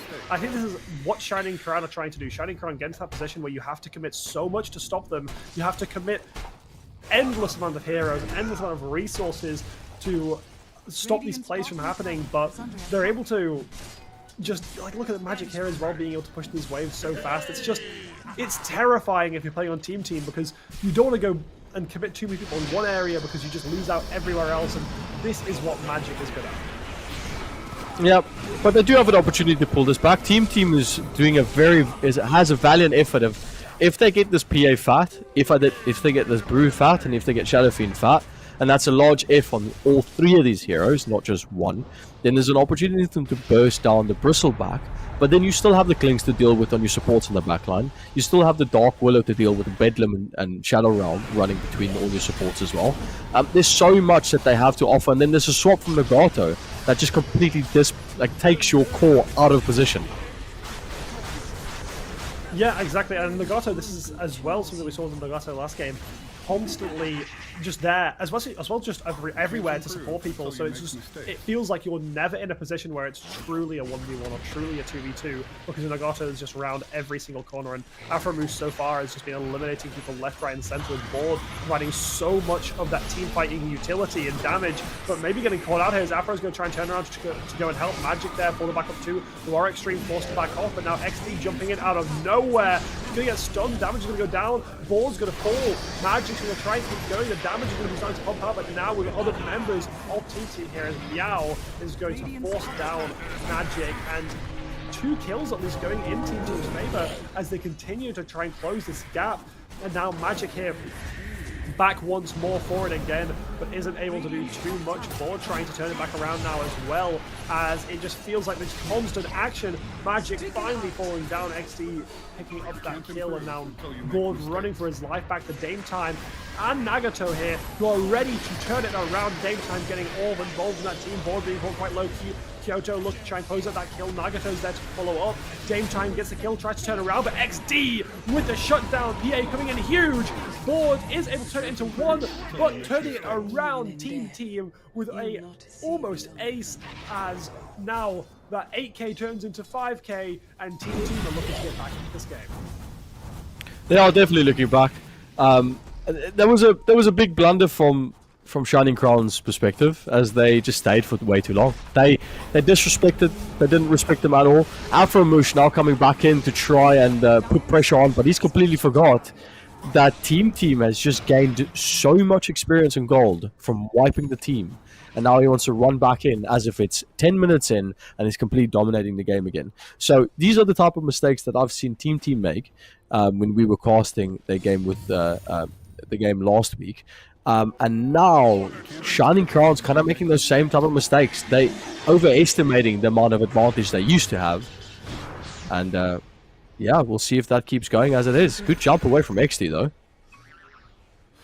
Yeah, no, it's also some sort of turnaround to be able to try and like survive there, but I mean, this thing is they're still losing across the map. It feels like Team like they're still not pushing their positions, and Dame Time now being put in a really rough spot is going to be trying to force to back off, but pick's going to come out.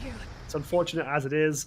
The gap at least sort of staying the same currently, but when you actually look at it, PA now so high on that net worth leaderboards, was so much lower before, but that fight was huge. And you know, like you were saying earlier, getting those kills onto XD, getting those kills onto PA as well, and becoming an absolute monster in this late game could be the one thing that Team needs to dominate, I suppose, the ranks of Shining Crown. As now as well, with like you just look at it in the numbers wise, PA picking up 11 kills, but Magic and Aframush across the map getting 2 kills is going to give them so much. Yeah, this is where it gets interesting. I like this part of the game. This is where you kind of see where our team is structured. Do they have the ability to keep the momentum going, or are they going to start faltering and kind of disrespect the other team or give them too much respect? And kind of take the wrong fights. It seems that Shining Crown has realized their mistake. They have picked up those kills again. They've managed to grab 3 off the bat. So this is where, like I said before, this is where the team really shows what type of ability they have to play together. This position, I was telling Edu last time, Dota is not just about kills and fights. It is a... Oh. Sorry, a little bit of action, but Afromax is going to get away. Something happening there, but nothing really happening at the same time. So, but go on, what you're saying? You're saying to Edu, Dota's not as much of a kill game. Yeah, it's objective-based gaming. That's what Dota is. If you do not get objectives, you do not win. That's the big. I mean, LSE being brought incredibly low here, and objectives being shot in the face, but now Noir Extreme able to try and turn it around, but look at all these kills coming out. Mage and Ball picking up 1 each. Meow getting brought extremely low, is able to escape with a slither of health remaining, but now, as well, just in the base now, what is going on? Mage coming in huge out of nowhere. And now towers are starting to be taken down. 4 members down for Team 12k gold lead. And it's starting to look pretty over for Team because Crown are running away with it. They are, and I like I said, this is Dota's objective-based gaming. Shining Crown needs to make sure that they push those objectives. If you do not do that, and you actively fight for kills, then the XP, the gold, the deficits are going to start getting smaller and smaller until it eventually turns around to the other side. You want to make sure after each wipe, after each aces, you guys would say, you want to be moving over to pushing that next tower, pushing that next objective, getting Rosh, possibly, getting your Tormentor. Getting these objectives helps you to push it a little bit further, gives you a bit more... I mean, Rosh, I haven't seen them take Rosh once, and we are 21 minutes into the game. Putting that onto Wraith King will help them absolute snowball. And that will also help them get that timer for those next. Get the cheese, get the ags, get the refresher. These are big milestones and objectives to get into the game. So the fact that they haven't really gotten that, it kind of shows that they play. And there's a lot of things that they can kind of pick up on this. They still have an 11k gold lead, but I believe it could have been bigger. No, I agree. I think there's definitely. I think they've also kind of overstayed their welcome on a few occasions in game time. Now look to go for even potentially a 1v4, but XD is there to close it down. At least the bounty is traded off the other side of the map, but either way, it's just not worth the same amount whatsoever. As now the whole of Team looking to try and push through and gain more control over the side of the map, but you are potentially losing out on some of these objectives in the mid and top side, because so far no towers for team because they've just not had the opportunity to push further in. No, they haven't. But Team is looking for that objective. They've got to go for Rosh. So we've got 22 minutes. I think definitely Shining Crown knows this is happening. So this is the back and forth. You get the objective of Rosh, we're going to take your racks, we're going to take your towers, we're going to destroy it. So we already have TP's back. They can't afford losing the racks. It will just completely ruin the game for them. And them having to come back. But PA at least grabs that. I've spoken a bit earlier saying that the only way for them to bring it back is if the PA gets farm. And about 2 minutes ago, PA jumped on the Bristleback, popped his shard, and Bristleback melted within a second. So this now is when it starts to get exciting. I really hope to see a bit more of a fight, and I think it's gonna get really interesting. Yeah, it's going to go in big here as now Mage is going to fall down. We're going to see further fights. Look at Kyoto coming in big.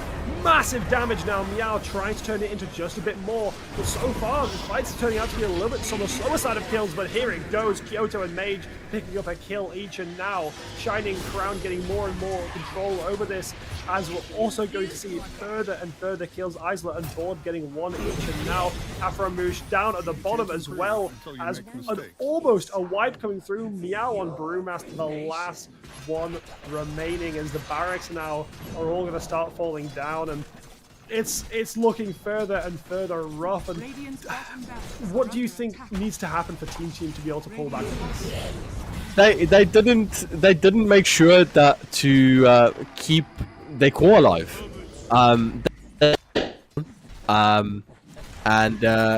PA was kind of just left alone.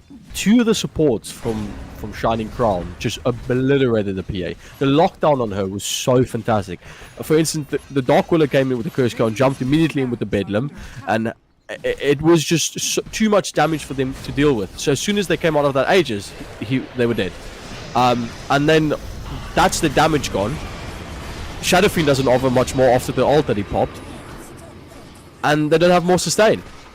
So all they were able to get for that was just the Wraith King in that fight, and they still end up losing the brew. So really, I think they really have to focus on making sure that they keep that PA alive in that fight, because it costed them dearly in that one. Yeah, I mean, the barracks now starting to fall down as well. And another question actually, has this Morata come up and been as big as you would have been hoping when we were seeing it in that draft? Well, I didn't want it to be a core. I didn't really feel like it. But I will touch after this play that's going to go on. Yeah, I mean, honestly, with the way how far Magic was deep in that jungle, there was not even much to say. There was 4 members. He was getting surrounded. He tried to turn it into something, but alas. But yeah, you were saying about the Morata. Yeah, so Morata is. I didn't want it to be a core. I knew it was probably going to be some sort of a support, some sort of position 4, possibly not 5, as the utility from Muerta is just really good as that pos 4. In the lane, it got completely run over. Bristleback just completely destroyed that lane. They didn't have any way to anything to really do. Bristleback, with the armor reduction that they had, yeah. I mean, I'll say it in a bit, but there's so much action happening right now. There is literally constantly fights across the board as Afro and Board. I will pick up some kills, but LSE does turn it back into Afro, which is a really nice pick to get. Now still available. PA's gone down. XD's nowhere to be found, as now Nagato and Board are going to try and take down Meow, but the tankiness, just the endless HP, but finally being shut down board now, trying to turn it into more as it's going to move towards those mid barracks, and Noir Extreme jumping away, but look at Board go. He's just sprinting them down. He's looking for blood as he's trying to just turn it into more and more as they're now just sitting outside of the base looking for kills, but forcing them away. More and more objectives now going in the favor of Crown, and Shining Crown continuing to dominate, but still faltering slightly. Slightly, yeah. I mean, they don't have a lot of lockdown. The only stuns that they have in their team they have in their position is the stun of one of the spirits from Brewmaster, and then obviously the pull in from Lich. So they are struggling to really hold down hold on their opponents for a long amount of time. Fight as well, as now we're going to see at least some kills come out. XDD picking up 2, and Kyoto getting 1 as well. Magic's able to turn it down to LSE. Magic trying to turn it into more, so low, but Kyoto's there to back up, and Meow here as well, as now finally Magic's going to fall, but to come straight back up into this game and turn back into 1 more. PA surviving on really low HP, and I do apologize to cut you off, but it seems like these teams are never done fighting. Well, never apologize to cut me off. Game's a game. Action's going to happen, and it's always happening. I think as an analyst, we don't really have a time to really chat about too much, especially if two massive teams like this going up in the Gauge down. And there's so much happening with XD jumping in. Muerta's low. Mage has got that blade melt. And I mean, the swaps, the back and forth, the God is playing the blade, the BKBs have been popped from XD, double kills. I mean, just for instance, it's too much. It's too much happening at the same time. We're now over the 100 kill mark in this game before we've even hit 30 minutes, so well above what we predicted earlier with the 3 kills a minute. And I mean, look at the gold as well across the board. The XP and as well gold change going so heavily in Team's favor that it's looking more and more like they can get into this, but with no towers under their belt, it's such a long haul. It's not going to be, oh, we win a couple fights and we win the game. It's, we need to win a lot of fights. We need to really get back into this game, because right now, even though we're winning some of these fights, even though we're pushing it back, I think it's still such a hard call, really, for Team to do too much here. And it is. And, you know, while we have a bit of a lull, I'll quickly touch on why I don't think Muerta was that big of a pick. In that top lane, Muerta wants to reposition with a dead shot, and she wants to push the enemy carry or support back into her core to try and get those kills engagements. And you're pushing him into Brews, Cinderbrew, and Slam. And there's no stun, there's no really opportunity to put a lot of damage down. So in the lane, they struggled against the Bristleback that's got immense amount of sustained damage put down. So Muerta just fell off. There's not much to do. Muerta's good against Bristleback late in the game if she's got enough farm and if she pops her ult. And there's just, I think there's too many ifs that team were relying on in this back and forth. But I did say that if Brew, PA, and Shadowfiend get their farm, it's going to be a really good back and forth. And we've seen that with the Networth exchange, where team seems to be actually getting back into this game a little bit more. Yeah, definitely looking to get back into this game, but they've got such a thin line to work with. You know, a couple of 1 or 2 more lost fights and it's game over for them. And now, look at that Kyoto coming out of nowhere. Aframush just getting ripped to shreds. And now, Board's able to turn it back around, but I don't know if the trade's worth it. Afro being such a huge player for Shining Crown this game. But either way, Board's going to keep pushing now. LSE is going to take a bit of damage, but Board's going to get feared back into them, being brought extremely low, almost taking out LSE, but there we go, Noir Extreme on the side as well. Magic's able to try and turn it into something, but the turnaround, Meow getting that kill to Nagato is going to be huge into this fight. Moving forward, Noir Extreme being taken down incredibly low is going to live, but LSE is going to fly away on the sides. Now Meow, the tanky king himself, is going to be cornered by 3 members, and might be able to try and look for something onto Magic. Bear's going to come through. Magic being brought incredibly low. Magic does turn it into that, but Board gets the kill. And the PA trying to survive here. XD cannot fall down, but it looks like the kills are going to come through. Flying straight back into the game. Does not want to give up just yet, but is now giving up all that gold that they're getting. Towers are going to start falling down as all these strings are going to start piling in. Kyoto getting back into the fight. And there we go. Kyoto getting that kill to Board, which is massive and XD as well here to follow it up. Magic trying to fight for his life. Daytime from the side. Kyoto here, look to try and turn it into something. Does get taken a bit low. Magic, oh, a bit lower. And now 1,000 gold going in XD's favor, as it was looking so good for Shining Force, but the buybacks were so pivotal. Yeah, those buybacks were pivotal, even though it did cost them a lot. They still at a pretty deficit in terms of net worth. XD is really struggling at getting into the back line. He's consistently jumped the bristleback at the wrong time, just putting him out of position, allowing the entire Shining Crowd support team just to have at him, stun him, lock him down, pull him in, even with his BKB not being available. And now Kyoto's kind of overstepped, forcing that BKB as well, and does so much damage as he almost goes down. But we'll see how Team plays this next few steps. It's going to be really important. Maybe XD looking for blood here, as Nagato's going to be forced to run away through the bushes, weaving throughout the trees to make an escape, and is able to do it. But XD, even though you're saying that struggled to get onto those backlines, has been doing so much damage whenever he does, as Noir Extreme overextending, and Aframoosh. That is terrifying to see, because you can't even run away from it, really. But now, finally, a big fight starts to come out. Nagato's there to try and follow it up. Daytime looking to make some kind of play, with XD's there to follow. Look at Nagato! He's gone! He's deleted! XD's turning it into one. Can he try and turn it into more, as Daytime's going to just try and keep CCing him, keeping it out of this fight? But there we go, Aframoosh as well being taken out. And now it's terrifying. Now Team are starting to do something, but Board's here to try and follow up onto XD, but XD's damage is just too scary. He's going to go anywhere near him. He's going to be able to escape just about. But Ellis, he's going to fall down for it. Board turns it into 2. XD's going to go down. Board trying to make it into 3, but Kyoto does so much damage. Big abilities coming through from both sides, but it looks like Kyoto might be in a bit of a rough spot. Daytime trying to move around. Board still low on HP, trying to kite it out, as Board lives on a sliver, as they are able to turn around that fight. And the GG's coming out as the barracks are going to go down. And now, Shining Crown, a tough fought game, but a game nonetheless, ending this series on a really, really fantastic 2-0. What a kicker. What an absolute kicker. I mean, that was a perfect example of how to keep momentum going. Towards the end, Shining Crown struggled a bit. I'm going to be entirely honest with you. They did struggle a bit to keep it going. But they pulled through. They showed what they're made of. And the supports, I think, are the MVPs of the game. That Dark Willow and Lich, they were amazing. They really, really played around their cause and team so well. So much so that PA was running after them all the way from his own base, all the way to Roche, where it was just a constant back and forth, trying to lock it down, trying to get the kill, trying to get the damage. And all that the supports did was just keep kiting until the cores were able to come down. Once Bristleback was there, it was over.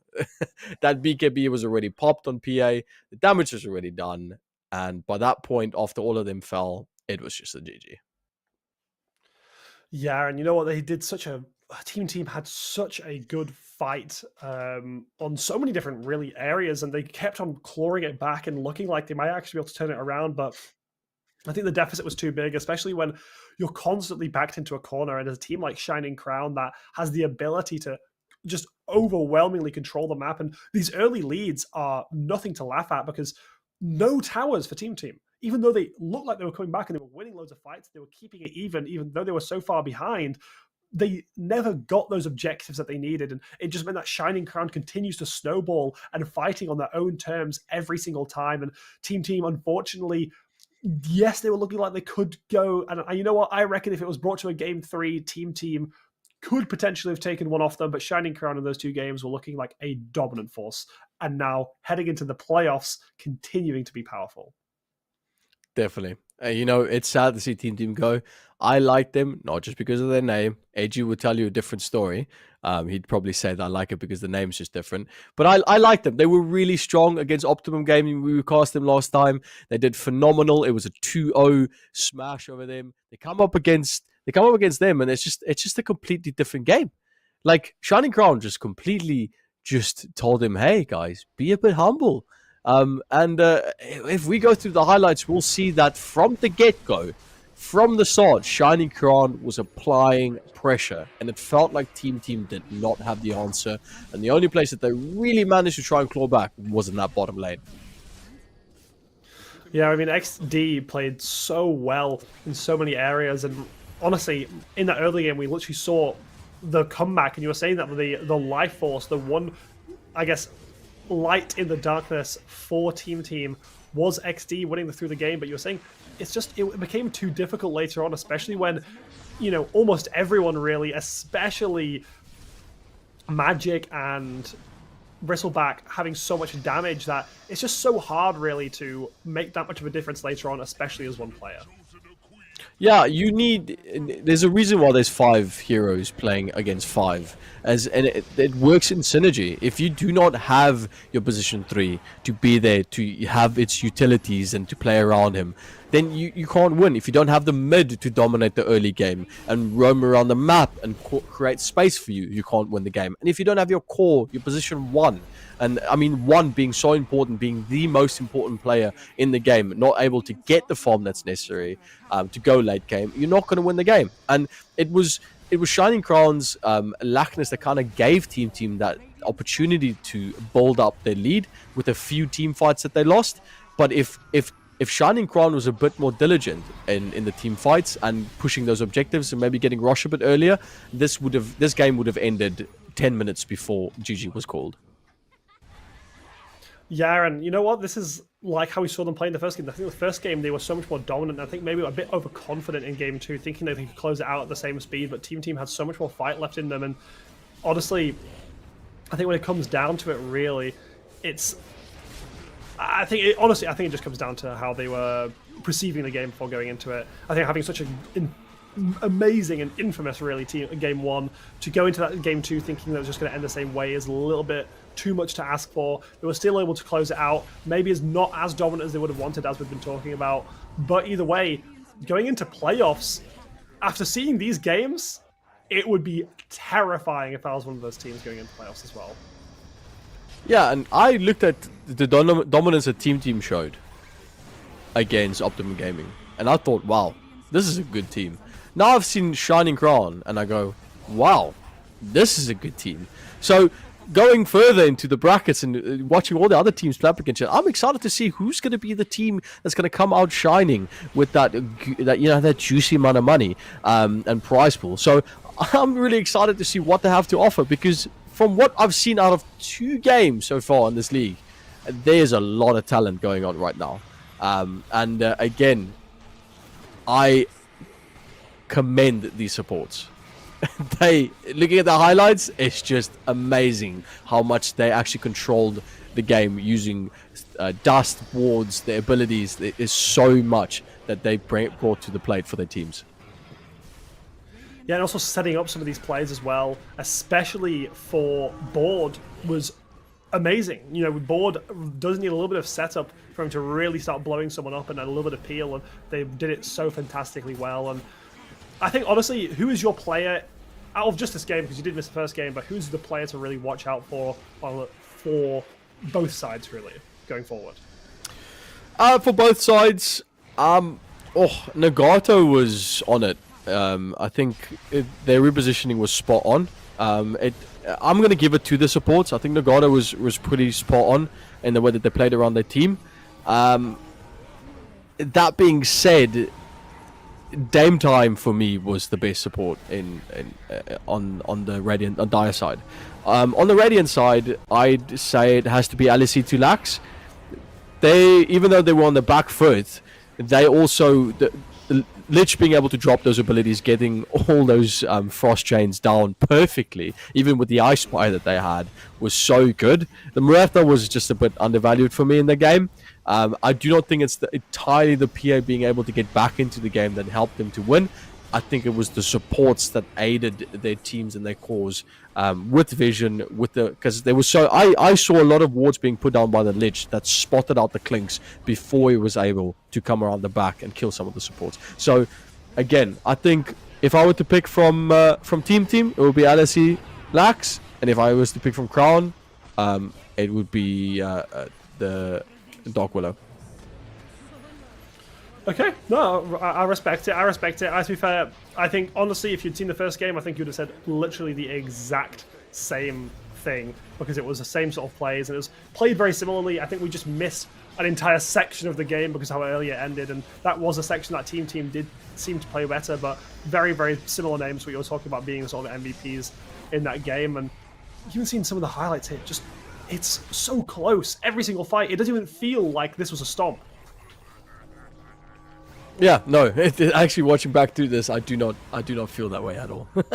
It's phenomenal how these teams played, and it's quite a shame that we didn't get a best of 3. I'm someone that's always happy to see a game go to 3 because it creates that bit of a story, it creates that bit of back and forth between the two teams, and it allows for a bit of a more storytelling from the casters. It creates a bit more excitement than just a 2-0 win, but. Respect is due to Shining Crown for quickly and efficiently bringing these 2 games to a close. Yeah, and you know what? Like I was saying, if it, another time it could have gone to a game 3, but I was saying this before you joined, just before game 1 actually even started, was how important this is. This is the first team to qualify for playoffs, and you did not want to show too much. You didn't want to show any of these too crazy picks. You also didn't really want to not show anything at all, because I think you wanted to show that you were a dominant team. You wanted teams to go into you maybe a little bit more scared, especially because the rest of these teams that are going to qualify for playoffs, they're all going to think back to these games and think, what was Shining Crowns like in these games? How did they play? How do they want to tackle this tournament? And from what I'm seeing, I think Shining Crowns showed just enough to be scary, but not enough that they don't have anything else up their sleeve, which is really fantastic. And I can't wait to see the scoreboard as well, just to see what more of the, I suppose, individual plays in terms of XP and gold were like, because that was a long game. I think there's a lot to be able to see there. It was definitely a lot to see. I think we've pretty much exhausted what we can say about these games. Both these teams played admirably. It was an absolute pleasure being able to cast the games going on, and I'm really excited to see where this is going to go. They'd fully surprised me in their ability to play around different scenarios, different things. But I want to throw the question back to you, what you asked me earlier, about my favorite players. I mean, you can't go around now and say Lich and Dark Willow. So give you a bit of a challenge. Is there any other 2 heroes, well, one from each side, that you would say that really stood out for you? I mean, we're going to see it on the scoreboard in just a second now, but I think overall, in terms of the heroes from that second game, the Bristleback, I think, honestly, probably is the one that shines out the most for me. I think board on Bristleback was just absolutely terrifying, and I think PA from XD was also huge. But across in terms of players, I think Nagato is consistently one of the better players that we saw in this. And I mean, honestly, there's almost not enough you can really say, because everyone in these games played so well in so many different areas. And I think, honestly, if I could, I'd literally go into depth about every single player and every single play that they made and how good all of it was. But unfortunately, we just don't have the time for that, really. But there's no one in this game that I really felt like was dead weight to their team. I feel like everyone played their role and they played it well. And I think everyone was a factor to why both these teams either won or almost looked like they were going to win. So for it to turn around, and for these teams, really, I wouldn't want to count Team out and say, oh, Shining Crown were just clearly the much, much better team, because Team had a lot to show. And I think, honestly, if it's allowed, maybe Team could even look through to get back in off these open qualifiers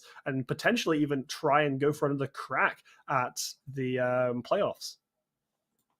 Yeah, no, yeah, it's phenomenal for me to see them. And again, I'd say we pretty much exhausted talking about everything that's going on.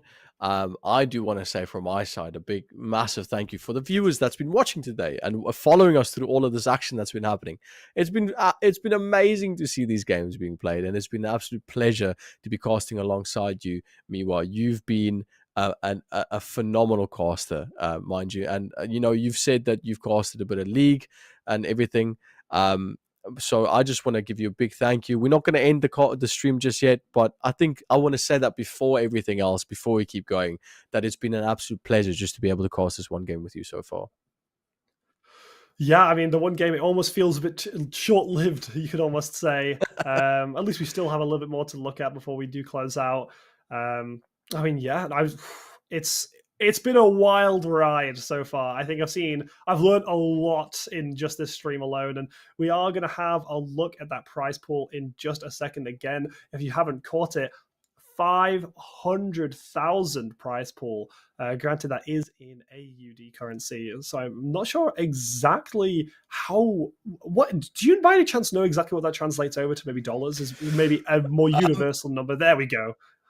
Yeah, there you go. So yeah, it's a lot, to tell you that much. Prize pool of $1,200. That is crazy. $650 for a team to get to the first place. That's a good chunk of change. If you're playing with a team in any sort of sense, if you've just within this division, this is something that people can actively do. Make these win these games. Excuse me, my English. Win these games. This money is a lifeline. This really motivates these players to keep pushing for those boundaries, to keep going up higher and higher. So it's phenomenal to see tournaments like this actively keeping like that. But if you look at the tournament roadmap, we obviously had the invitational qualifiers a bit ago, and then today the monthly finals for qualifying.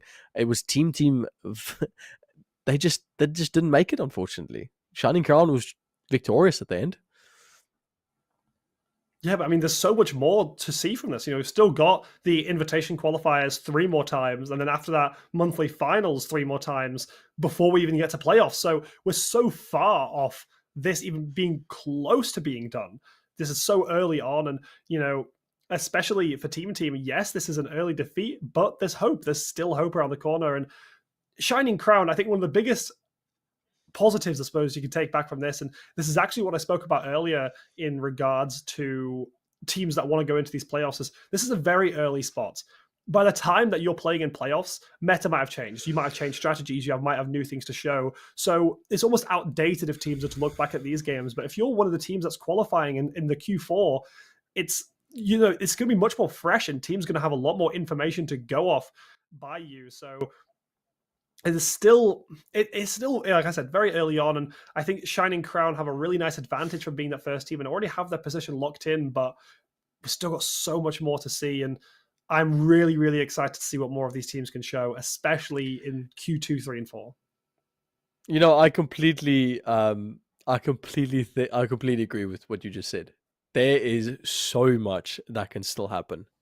Like, it is shocking the amount of change that can happen in Dota, and that's not just from patches being brought up. We're looking at the TI World International Dota Tournament happening right now, and if anyone has watched any TI, one of these teams are going to bring out some sort of comp that's going to completely break the scene. We've seen it happen with OG bringing out Io as a carry on Ana. We've seen I've just completely drawn a blank. Magnus as Collapse playing Magnus with the horn toss. That was massive. We've seen so many different types of events happening in TI that wasn't even part of the patch or in pubs being played.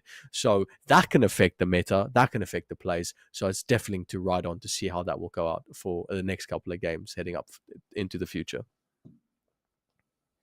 Yeah, but I think that's going to be it from now. Like, we've had some really exciting games. I almost feel a bit exhausted after watching and casting such high intensity games. I'm used to League of Legends where there's 20 kills in a 30-minute game. Well, not over 100. That was something else. But either way, once more, a big thank you to the viewers and for our production behind the scenes, and as well to you, Shaky. Once more, you thanked me earlier. I'll thank you in return, as we're going to close it out, but thank you very much to the partners as well, being AD Gaming and Playtonia and Etisalat for powering and sponsoring this tournament. But is there anything else you want to say, Shaky, before we close it out? I've said everything I needed to say. I've had an absolute pleasure casting with you today. I really hope there's more games that we can cast together in the future. Massive thank you to our production team in the background and the admin and everything that's being done. Obviously to the viewers, there's so many prizes and stuff in the backline. Go onto the website. You guys can comment on what you think is going to happen in the future. Get those points if you need them. But from me, Miwa, massive thank you again. Thank you so much for carrying that first game while I wasn't here. You've gone above and beyond. So a big appreciation from my side. Yeah, and that is going to be it. So thank you very much for watching, and we hope to see you in the next one.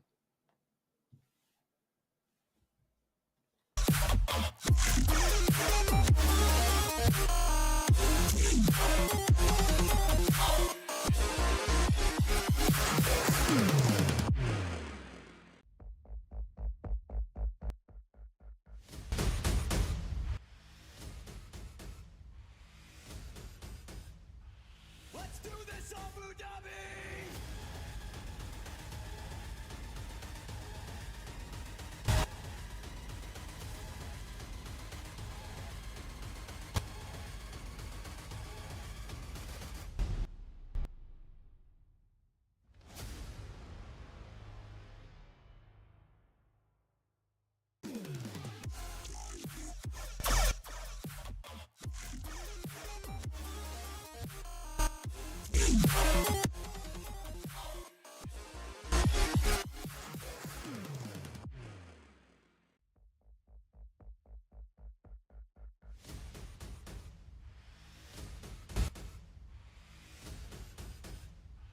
Let's do this, Abu Dhabi!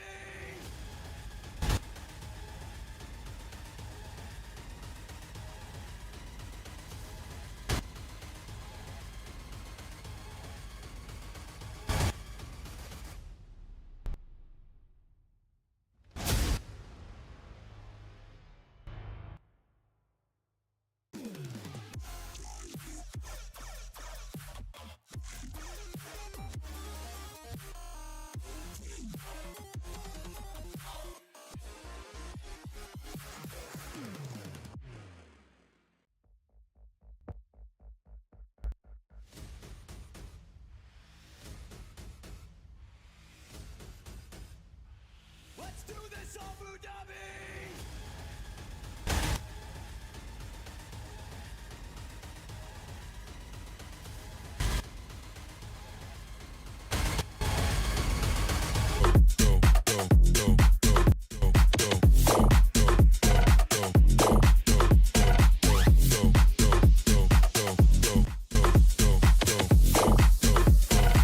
Now everybody from the front to the back go. Don't stop the party. Don't stop the rave. Don't stop the party. Don't stop the rave. Don't stop the party. Don't stop the rave. Don't stop the party. Don't stop the rave. Don't stop the party. Don't stop the rave. Can't feel my body, but don't stop the rave. Don't stop the party. Don't stop the rave. Can't feel my body, but don't stop the rave. Rave, rave, rave, rave, rave, rave, rave, rave,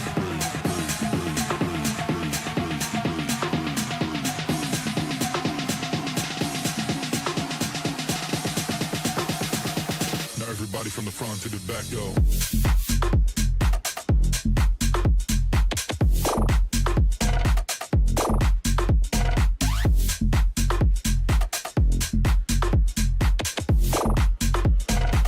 Everybody from the front to the back,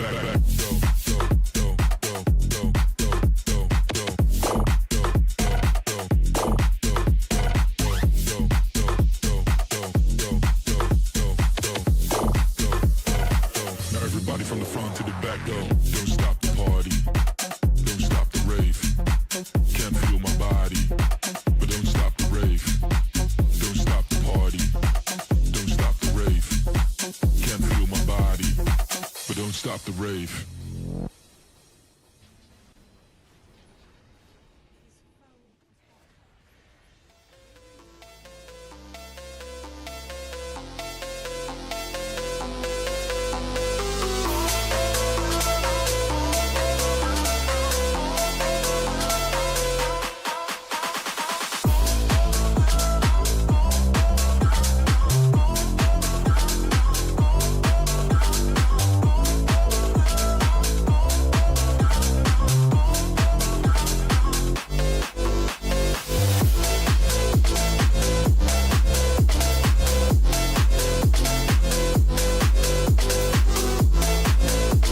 It's borderline.